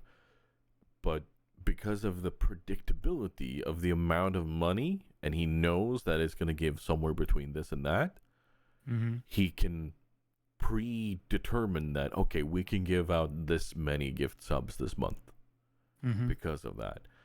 And that's the kind of predictability that streamers want, because bits and subs and so on will always go up and down. But if we have at least one thing that is mainstay, that we know that, okay, ad revenue will bring in this much per month, then we know, like we at least know that this is what we can go for.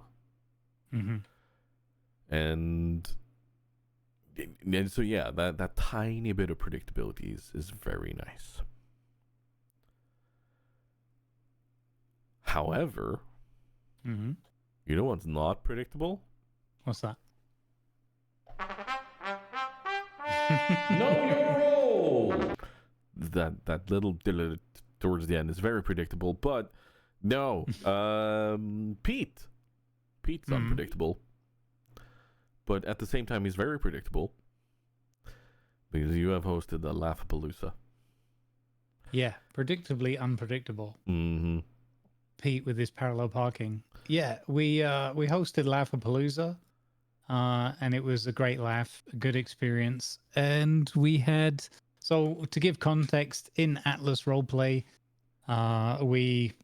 which is a game that, I've gone on and on about how much I dislike the game, but how much I love the community and the mods and the setting and especially our Sunshine crew that we have and community around that. Yeah, with the heat waves and health issues and stuff, I've been struggling to put as many hours into Atlas as I wanted to. But we managed to put an event on. We managed to get word out and advertise for a week in advance. And we were blessed to have a whole bunch of people turn up from several companies and the Navy and enjoy, arguably some of the finest comedic entertainment that 1724 had to offer. The setting that we're in, and yeah, it was great. Just to have people make the effort, because we did it deliberately on a Thursday, so that because the weekend's usually quite chock-a-block with US primetime stuff and trade fairs and things like that, and pirate shenanigans. Fridays and Saturdays are kind of dominated by wars and battles on the sea and that kind of stuff. So, and we know that the Navy in particular, who brought a very strong crew, a couple of boats along, and quite a few people were there. Very many familiar faces and characters, as well as some new ones. And it was just nice of them to come along and give an hour of their time or whatever for such a thing. And our crew did an amazing job, obviously putting the port together, but providing the food and drink and backup singing and entertainment as well. We had Finn singing his heart out. I do believe that Zatalia put on a round of songs, albeit when there was a quiet moment, which is understandable if you're a bit nervous. You haven't done that for a while. And yeah, it was just one of those happy moments that sometimes are few and far between, especially when it's busy times or the season kind of came at fairly short notice, caught a lot of us on the hop. And it's a smaller whitelisted server this go around. And one of the consequences of that is that a lot of people have switched to play US primetime, even the Europeans just playing late in evenings. Fits work schedules well for people, but also just because you know you're going to get a better chance to run into people and get up to some shenanigans. And I wasn't able to kind of do that as well. So I've noticed it being a bit quieter during my times, but funnily enough, it often makes me a staple of like carrying the daytime hours and then handing over to people of an evening. But that only works when there's enough role play to go around and you know, weather and everything else permits. So yeah, it was just nice to be able to jump in and wet Pete's whistle, as it were. Get some people laughing and or groaning. Mostly laughing. There was a few groans, but mostly laughing. Yeah, and we had some people hop up on the stage, as I said, do some sing-song. We had also some guests hop up and somebody told some jokes and some others told a few little ditties here and there. So it's just nice because it gives people a little bit of confidence as well to kind of show off their own talents or whatnot as well and have some fun with it. Just a really positive experience. So big thank you to our crew for making it possible to do things like that, to have a stage to entertain on. And big thank you as well to all the role players who came along and just were in some way or other part of the event. Yeah, and the reason why we're bringing this up in Know Your Role is, of course, you guys do role play, but I wanted to emphasize the kind of ability that roleplay has on making a game that is knowingly insufferable to play as a game because the devs are working hard to not make you enjoy the game. But the ability to roleplay in it makes it an enjoyable time. And I want to point out, like, if there's any game devs out there that are thinking about doing something where you can have voice chat or it's a large world or so on, proximity voice in a game will allow for so many more enjoyable moments. Look at how Eco has blossomed after they started doing stuff like that. Yep. It is fabulous to see that. And Eco is a fabulous platform to kind of talk about the right way of doing things when it comes to that, because they keep embracing it and working on it and listening to the community. But the fact that Atlas actually keeps going is not because of the devs. It is because of the community, and that should say something about DSRP and their role in kind of how things have gone for Laugh-a-Palooza, and the fact that despite having heard what you actually have to say about Atlas, that you keep going back and going, yeah, no, we're gonna bring out Pete, is that tells me something about the enjoyment of that community and that roleplay. Yep. And so yeah, I just wanted to showcase that, and maybe if you're out there in the Twitchverse and you see someone mention Darkside roleplay, which is DSRP, then there's a high chance that you'll get some good enjoyment out of the roleplay going on there. So please do go support people like that. And one of those, of course, being Grumbles here. Hello. However, there is another little roleplay thing going on. Just a little just thing? A little thing. Yeah. and I'm so super excited. We talked a tiny bit about it last time, but we have actually launched this time. Conquest and Cataclysm is the new setting and world that we're going into, where I will be the DM and storyteller, and Grumbles, Who's Gaming Now, and Lima and Doc are all going to be players in it. And we have created characters, and I am so looking forward to playing out this story. Like having so many laughs already in the character creation and so on that we did the Sunday. I very much am looking forward to seeing what else goes on. All the players have been given a tiny bit of a flair for their character, and I'm looking forward to seeing that being used and or like given a flair, I should say. They have mostly created their own flair, of course. You guys did that, but I am very much looking forward to seeing how you bring this forth in our stories. And okay, so while we're here, I need to point out Lima tried to make it sound like I didn't have a choice. I had a choice because I could have said no, but I chose to say yes because I want to DM. I want to tell this story. But I mean, he insisted on driving a bus over himself, which is fine. You know, if you want to do that, just go ahead and do that. But yeah, what do you? I didn't really remember it like in that way at all.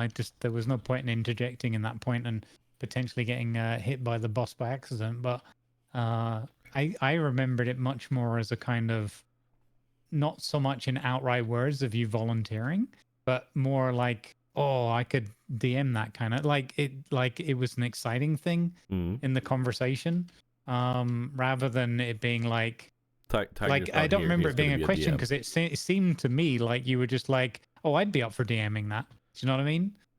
Yeah, but no, I'm not saying that you said that. That was my kind of, I took it as your DMing because I took it as you'd be excited to DM us as a group. Yeah, and you were up for it, kind of thing, you know. But Lima made it sound like, oh, Tiger's not here. Yeah. He's of course going to be the DM then. Yeah. That's what? Not how it went down at all. I don't have any recollection of that. And not you know. Anyway, yeah. So yeah, no, it's gonna be mayhem. We're gonna do our prologue on the, when was that? Not the 22nd, the 29th. Sunday the 29th. So if you're listening to this before Sunday the 29th, hop on in with us then on either of our channels. Actually, we should probably link that below, shouldn't we? Yeah, definitely. Let me actually make a note of this right now before I forget. Links to people who will show Conquest and Cataclysm. I will also say that I will be having it on my YouTube. It will go into its own playlist, and I kind of have a feeling that will you do that, or well, all my VODs automatically go to both, because I multi-stream on both anyway every time. Oh yeah, true. So it's gonna just come down to, and we haven't finalized that yet, how we're gonna stream it going forward, like who's streaming what, or whether we're all just independently streaming it or something. I don't know. I definitely need to have something on my channel because I can't just disappear from Sundays. No. The idea is to have the content be on as many places as possible, but hopefully if we're able to make it be the same viewing experience no matter where you go, that would be very nice. Yeah, sure. But we'll work a bit on that. but what I want to say is, I very much hope to be able to answer questions and interact with chat a tiny bit during this. Maybe not directly during scenes, but take a moment to acknowledge people rating, or if someone is like, wait, how does that work? And then we can actually have a tiny break and say, okay, so here's the thought in the DM's mind, or in the player's mind, or whatever, and actually maybe bring a tiny bit more joy and knowledge about role playing and the theater of mind to people. That's what I want to do. I'm gonna shoot for the moon here. I want us to become the next Critical Role. That's what I want. I'm not sure we'll be able to get there, but that's what I want. I mean, we can have a lot of fun trying. We can have a lot of fun trying, and that's gonna be, in the words of Matt Mercer, well, you can certainly try that. Yeah. I want it to be like the original Critical Role, and a bit like Acquisitions Inc., where it was like in the beginning much more relaxed, group of friends just chilling out around the table, having some fun together. Yeah. You know, one of them's chewing a piece of pizza, and the other one's obviously not on camera because we're not heathens, like they were.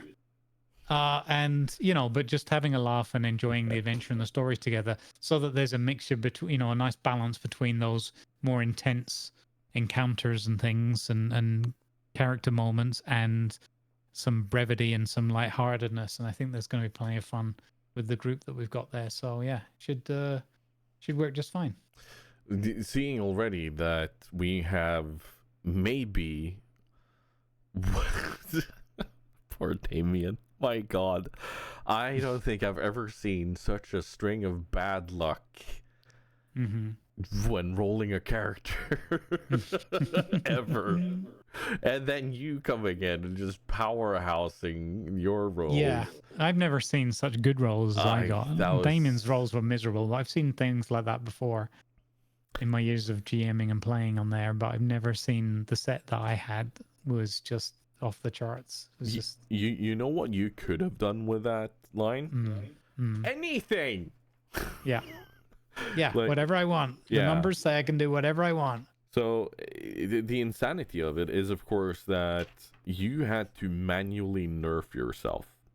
And for those who didn't listen to that, here are the rolls of Grumbles the dwarf. The first line of rolls, because we chose to roll the stats for the characters. 15, 16, 13, 15, 14, and 17. Those were the original rolls that you did. I'd take those. You chose, however, to take one of those 15s and re-roll it. And that made it a 10. Yep. So instead of going +2, +3, +1, +2, +2, +3, you then took one of those +2s down to a 0. So it's not a negative, it's just a 0. Yeah. Which was what the dice rolled. So yeah, that was the gamble I took. I was like, I'll roll one more and I'll take whatever it says and lose a 15 for it. And I got a 10. So and now let's give a contrast here to what Damien rolled, because he rolled 3 lines.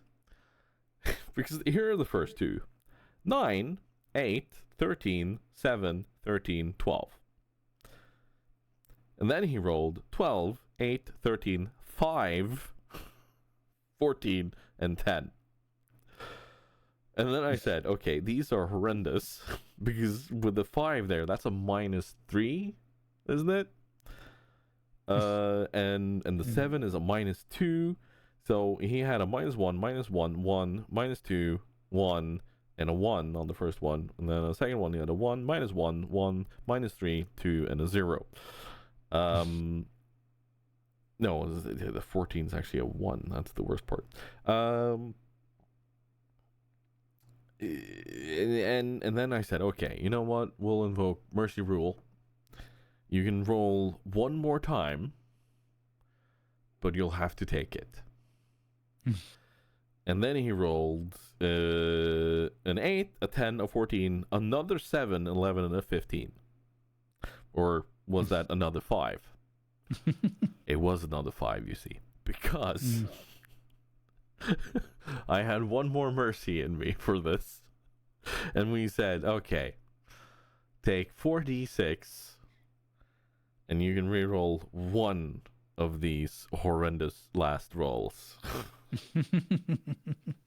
But I don't think you did it right the last time around, because I said you can have 4d6 and not have to drop the lowest.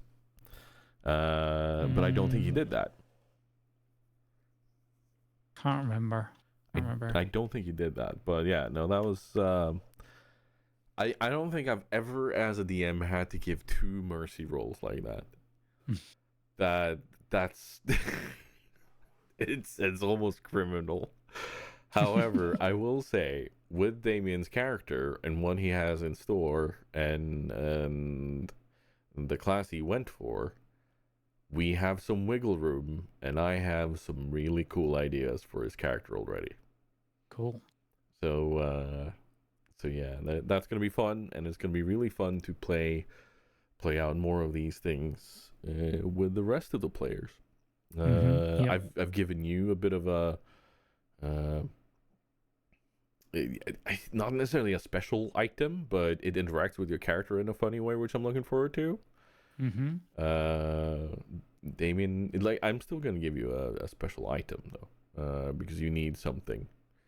Doc has been given a special item, which plays into his character really nicely. Damien has been given one. Lima, of course, we're doing the Artificer thing. We'll have plenty of fun items, so I'm still kind of thinking of where can we go with his... well, he did get the umbrella staff thing, which acts as a shield. So, so we're gonna go with that on him. But there's so much room, and I'm really looking forward to this world creation. Oh yeah, should be a good laugh. Should be a good laugh indeed. And speaking of good laughs, we have some community contributions. Nice. I laugh because it's only from Mari this time around. But I don't mind. She usually has some fun questions for us. And we're going to start with the first one, where she asks me specifically about GamesCom summary, impressions, and your plan on how to get there as a creator. And I'm like, we were there this year, and there was so much to see. But I kind of want to try to... Like, if I can make it happen next year, I really want to try to get there as a creator. And have access to the creator areas and talk to devs directly and see some of the other, like the press areas, and see some of that a bit more. That would be so much fun. And honestly, I think it would be really cool to have a few more friends with me there.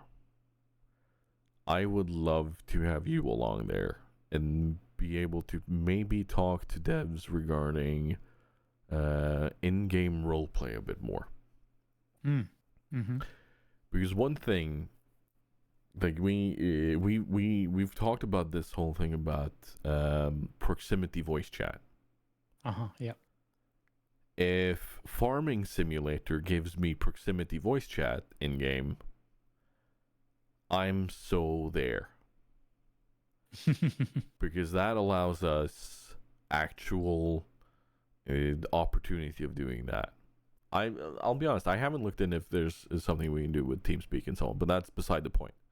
Yeah. But being able to be at GamesCom and present these ideas with the enthusiasm that we can have for such things might be a good way of influencing upcoming features or such. Yep. And my only problem with that is, of course, I think I would have to go back and focus a bit more on the growth of my channel and meeting bigger goals and working more towards content creation than I already am. And I'm not sure if I'm up for that balance. Because we all know I'm a student and such these days. But how do you feel about the idea of going to Gamescom as a creator and maybe being able to have access to those things? I think it'd be a cool thing. Aside from whether I would manage it or not these days, but in terms of the concept and principle of it all, I think it would be amazing. I know I've seen other people like do things like Comic Cons and stuff like that, and that's amazing. And I mean, honestly, I remember conventions from like work stuff, and it was pretty cool in the context of like, well, this is what I do for a living, so being here and meeting a lot of the manufacturers and seeing some of their latest technology and having the old after parties and cups of coffee here on one side and talk about business opportunities and things like that. It was just a cool thing. Like not in terms of purely like a jolly or whatever you'd call it, but I mean sometimes it was a bit like that as well. But I would say more from my colleagues and from me, I usually was a little bit more serious about it. But just being out of the normal surroundings and being somewhere focused on specific topics, with kinds of technology or whatever, was actually a very, very cool thing that gives you a real different perspective on stuff and a different focus. So yeah, I would say something like that for a Gamescom, for the opportunity to, sort of network a bit and just connect up and share ideas with people, and maybe something, as you said, something creative comes out of it. Very cool. So again, I love the concept of it and the idea of it. I guess it would come down to like what and who and the logistics and all that kind of stuff. But definitely in principle could be an amazing experience. Now, logistics of it, you have an advantage. I will say it's not too far up the road. It's not too far off the road. So about an hour and a half or something, I think. I do believe the train pretty much just passes directly through from Mari's place and all the way up to Cullen through your place. Like it's about that. Yeah. But we even chose to stay in Düsseldorf because the train ride from Cullen to Düsseldorf is close enough that it's not an issue. And that meant that hotel prices were a lot more manageable too. So, and I do believe there's plenty of areas around there where that is fully manageable. But no, it was a fabulous opportunity to go there and be there. And there's just as a gamer, being allowed to walk around there and look at all of these faces of similar-minded people. Like, the amount of people. Okay, one thing. Köln Messe is huge. Gamescom is big. There are so many people there. I never once felt cramped. I never once felt like, oh, this is uncomfortably many people.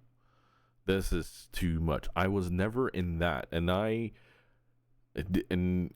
struggle with sensory overload from time to time because of too many voices, smells, things, anything like that. I can get super overloaded. The fact that I had the opportunity of sitting down in dedicated areas and just have my noise canceling headphones on, and despite there being so many people around me and music from the booths and announcers and so on, I still didn't feel that happen. And Oh, that's awesome. and that is a credit to how well they do things. And all of the areas, like, it was really warm while we were there, but Mm-hmm. all of the areas inside are air conned. Mm-hmm. Okay. So walking around inside, perfectly fine, even with that Mm-hmm. many people. Cool. And being able to watch, like, I didn't feel unsafe either. Like, I felt Mm-hmm. secure. They had alcohol being served there. There was Mm-hmm. no indication of any trouble. There was no Mm-hmm. indication of any issues. Like, there was the odd kid here and there that had been completely overwhelmed or maybe bumped himself and were crying, but like, Yeah. there were no altercations with people. There were no, like, there was just enthusiasm for gaming. Mm-hmm. And that made me feel, for the lack of a better term, very at home, Mm-hmm. because you got to walk around and see all of these other people, these other nerds and geeks together with you that were so in tune and hyped up about all of these things. Mm-hmm. But so it was just a wonderful experience. Mm-hmm. That's cool. And it's going to come back a bit later in the podcast, but yeah, there were definitely some very memorable moments that are going to stay with me for a long time. Nice. But so Mari has technically a second question, Okay. but she did say we can push this to October, but I don't want to, Mm-hmm. because I've been mentally preparing to answer this question for a while. But I want to note how we got this question before we go on, just to give context, because Mari, every time she's been here, leaves little notes hidden around the house for me to find, and they're everything from tiny affirmations to just cute messages and so on, like and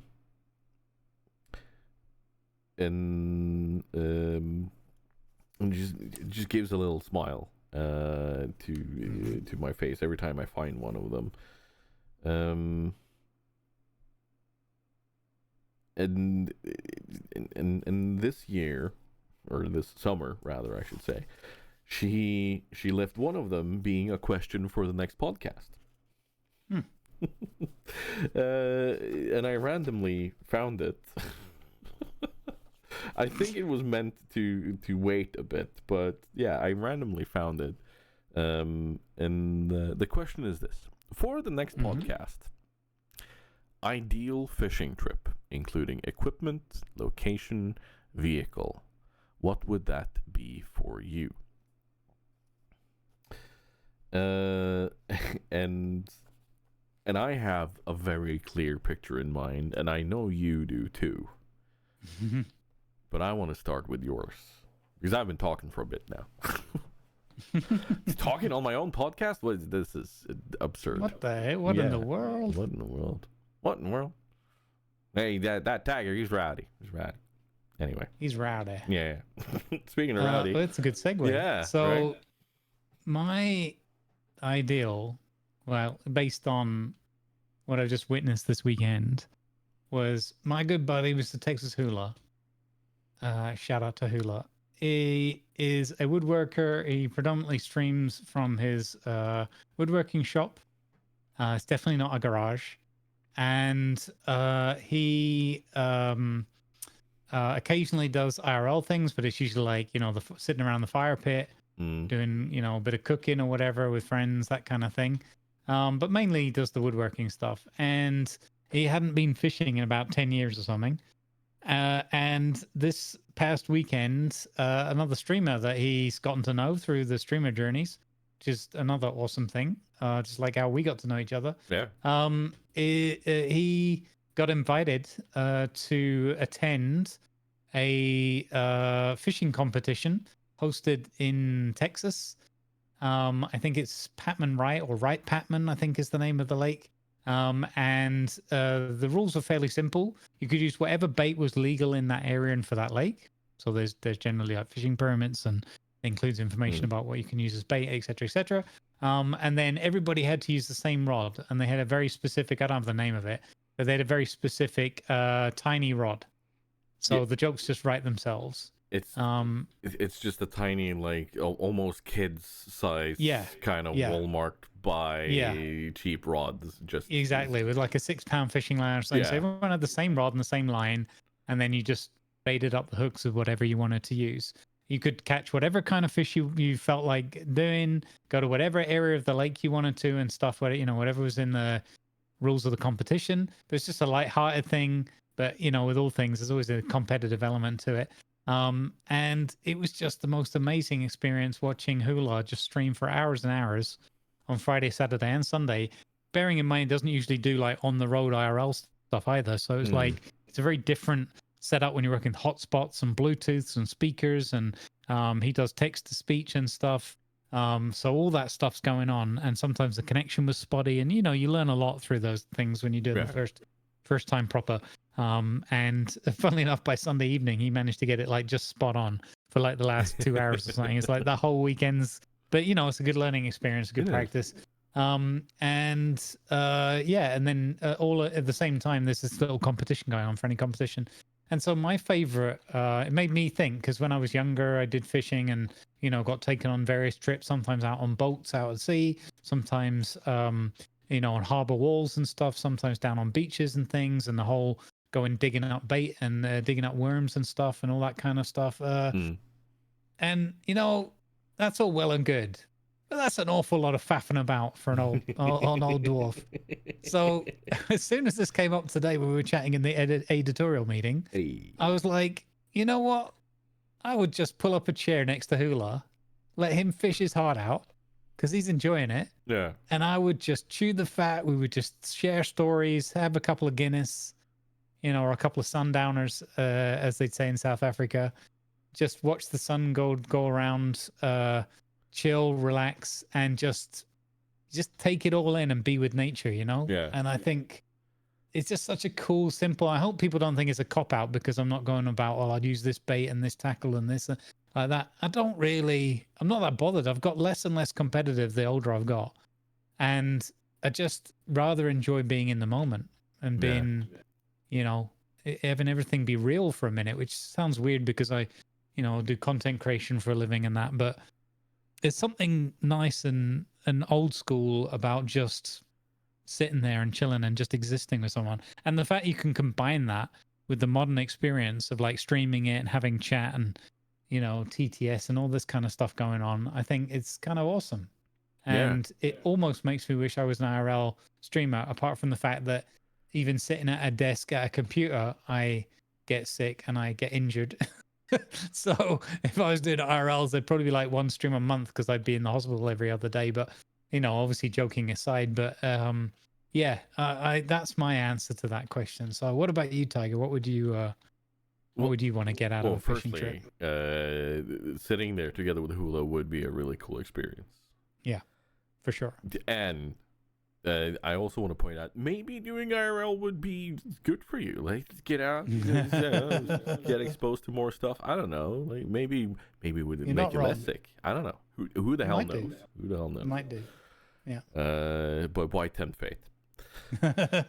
But no, my ideal fishing trip, and I will say that kind of depends of my goal, because growing up in northern Norway and being so close to the coast, a lot of our daily lives evolve around it evolves around survival. Like, it may sound a bit dramatic, but for many years, a lot of the food that we got at home was fish that was brought on land by people in the local community when they were rowing out during winter, summer, whatever, and bringing it on land.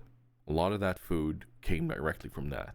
So, if my goal is to bring food home, then it would have to be a tiny boat for a person or two with a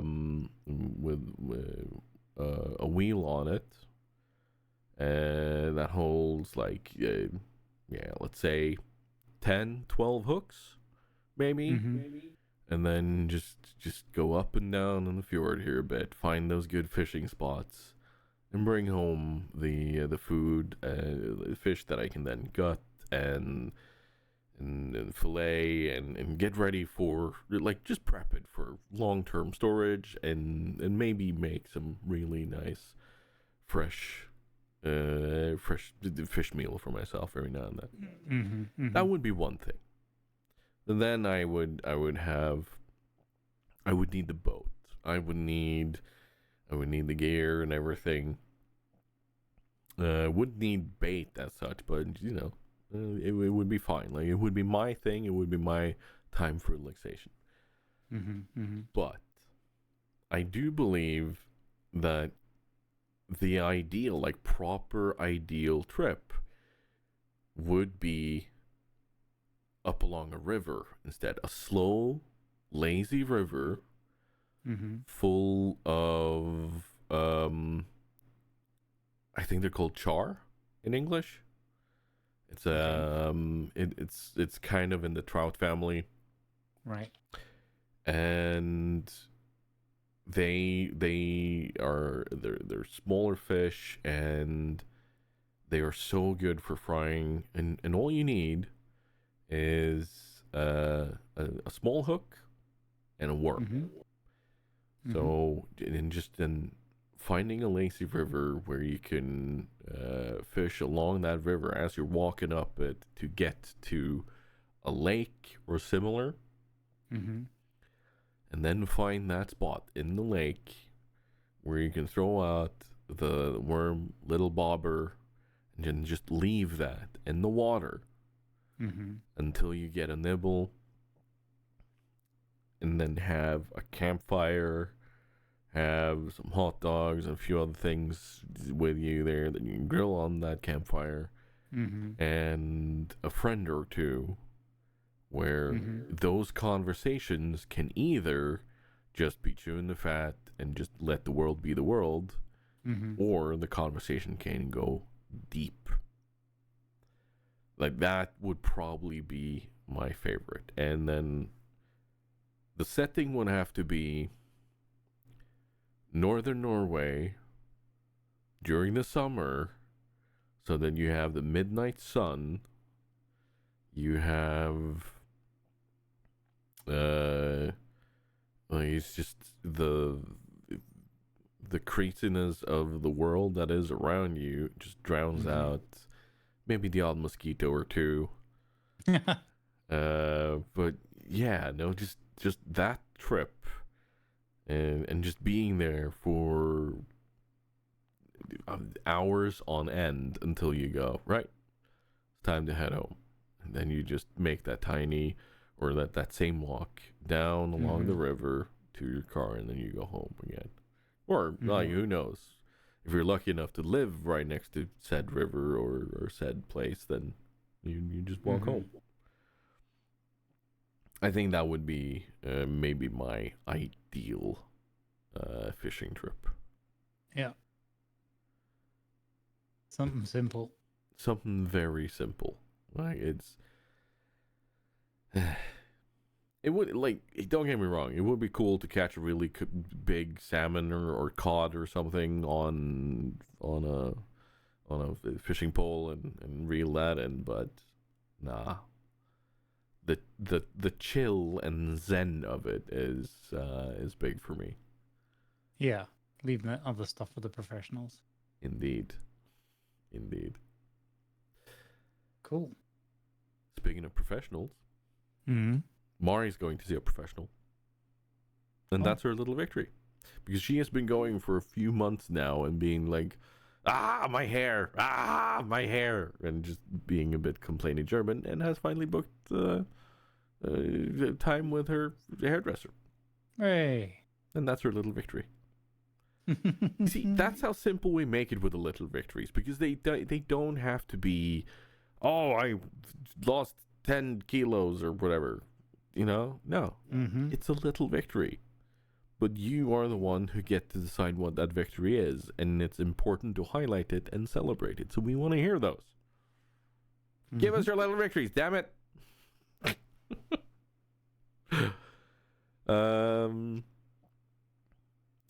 But there's the little victories, and as such, I want to say thank you to our patrons for bringing all of those comments and such to us.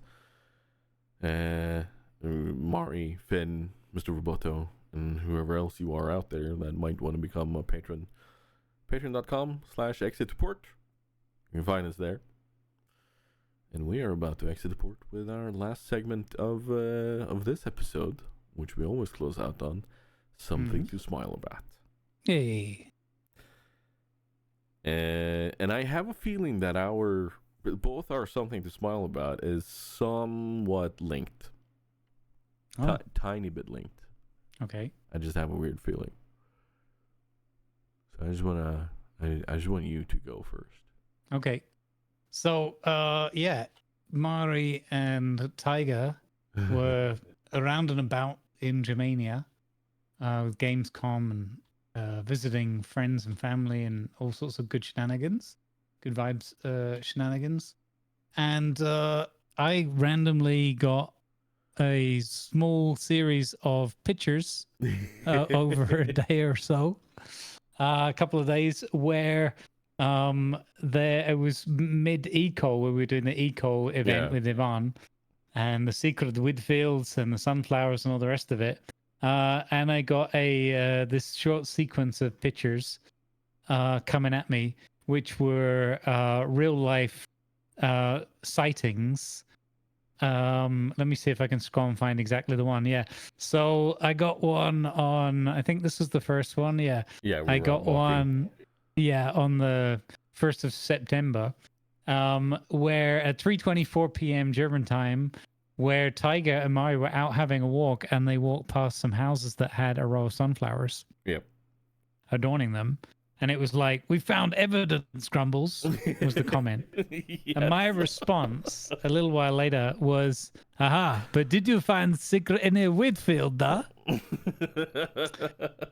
To which I got a Bavarian dance gif emote. I don't know, some dipping going on of the pair of them, and then the next day in the late afternoon, I got another picture, which is one of those hurried, we're driving past, quick, get the picture while we're driving past this field.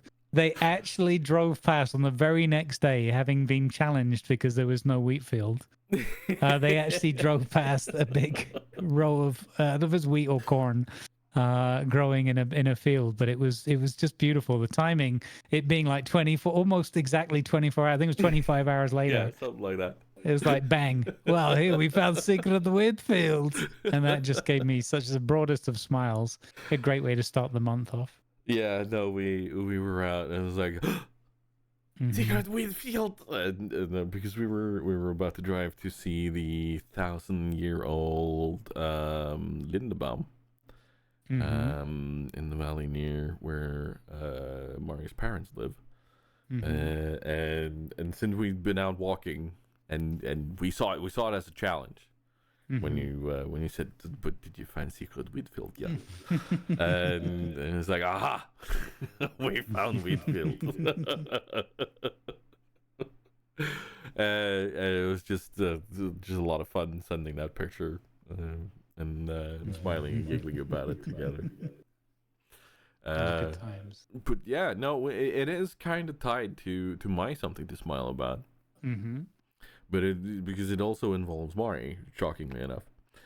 And I did mention during talking about Gamescom that it would return, because this month's something to smile about is something that I will be smiling about a long time.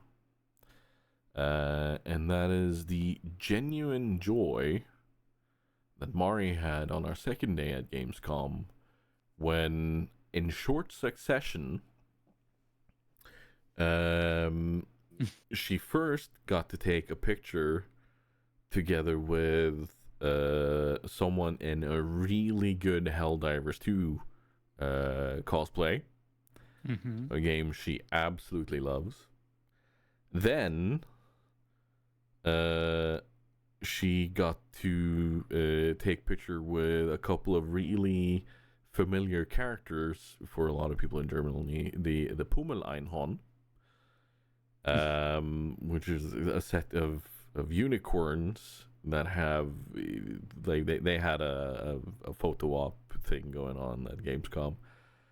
And we got to share that image on Instagram and everything, and then after that she got to go on a really cool interactive trip in VR, where she got to see the city of Dalaran in World of Warcraft, and trying to escape from it as it was being attacked by the Nerubians. Oh, cool. Which is a massive thing for those of you who play World of Warcraft. And yeah, we got to do that at Gamescom. And I hopped on it too. It was insanely cool ride. And Mari was like, she had the biggest adrenaline rush and was like super So the images that are left in me is that genuine smile on her face as she's standing next to the Pummel-Einhorn. And just, there is actual, like, you can see there is actual genuine joy in that face, and it's like, that is something that if I look at that image, it's going to be very hard for me to not smile. And yeah, there's I think the important lesson for me to take away from that is grabbing those shots as opposed to always being online, and being able to share those moments is the highlight here. Because, you know, like, yeah, life's not always going to be fabulous, but there are those moments where you can share, like the Sikrit wheedfield or the sunflowers. You know, share the things with your friends that make you think of them. And 4 out of 5 times that'll work. Hey.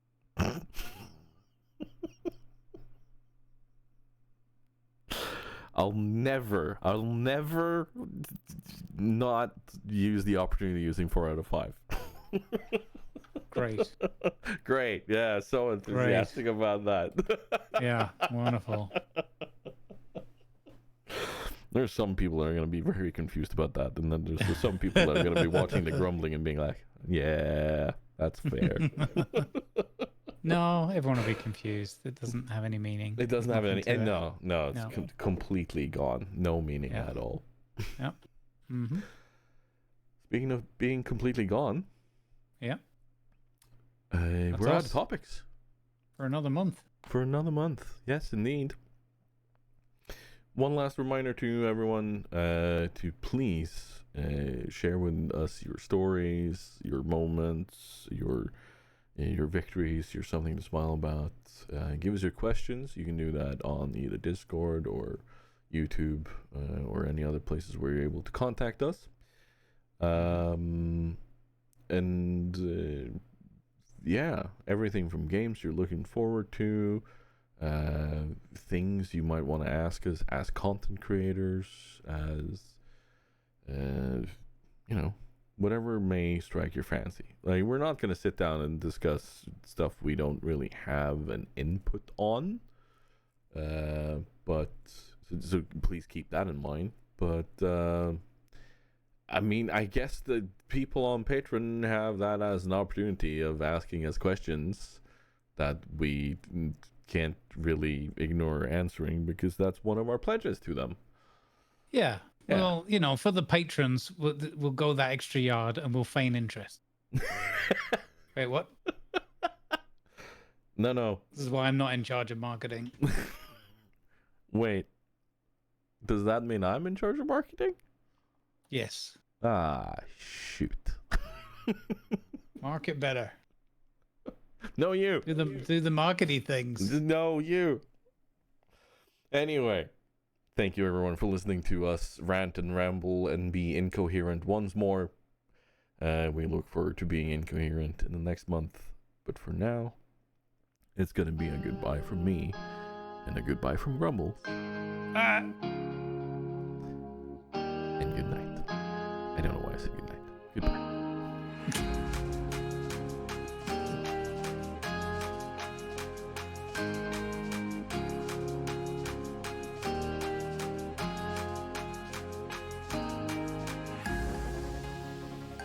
And cut.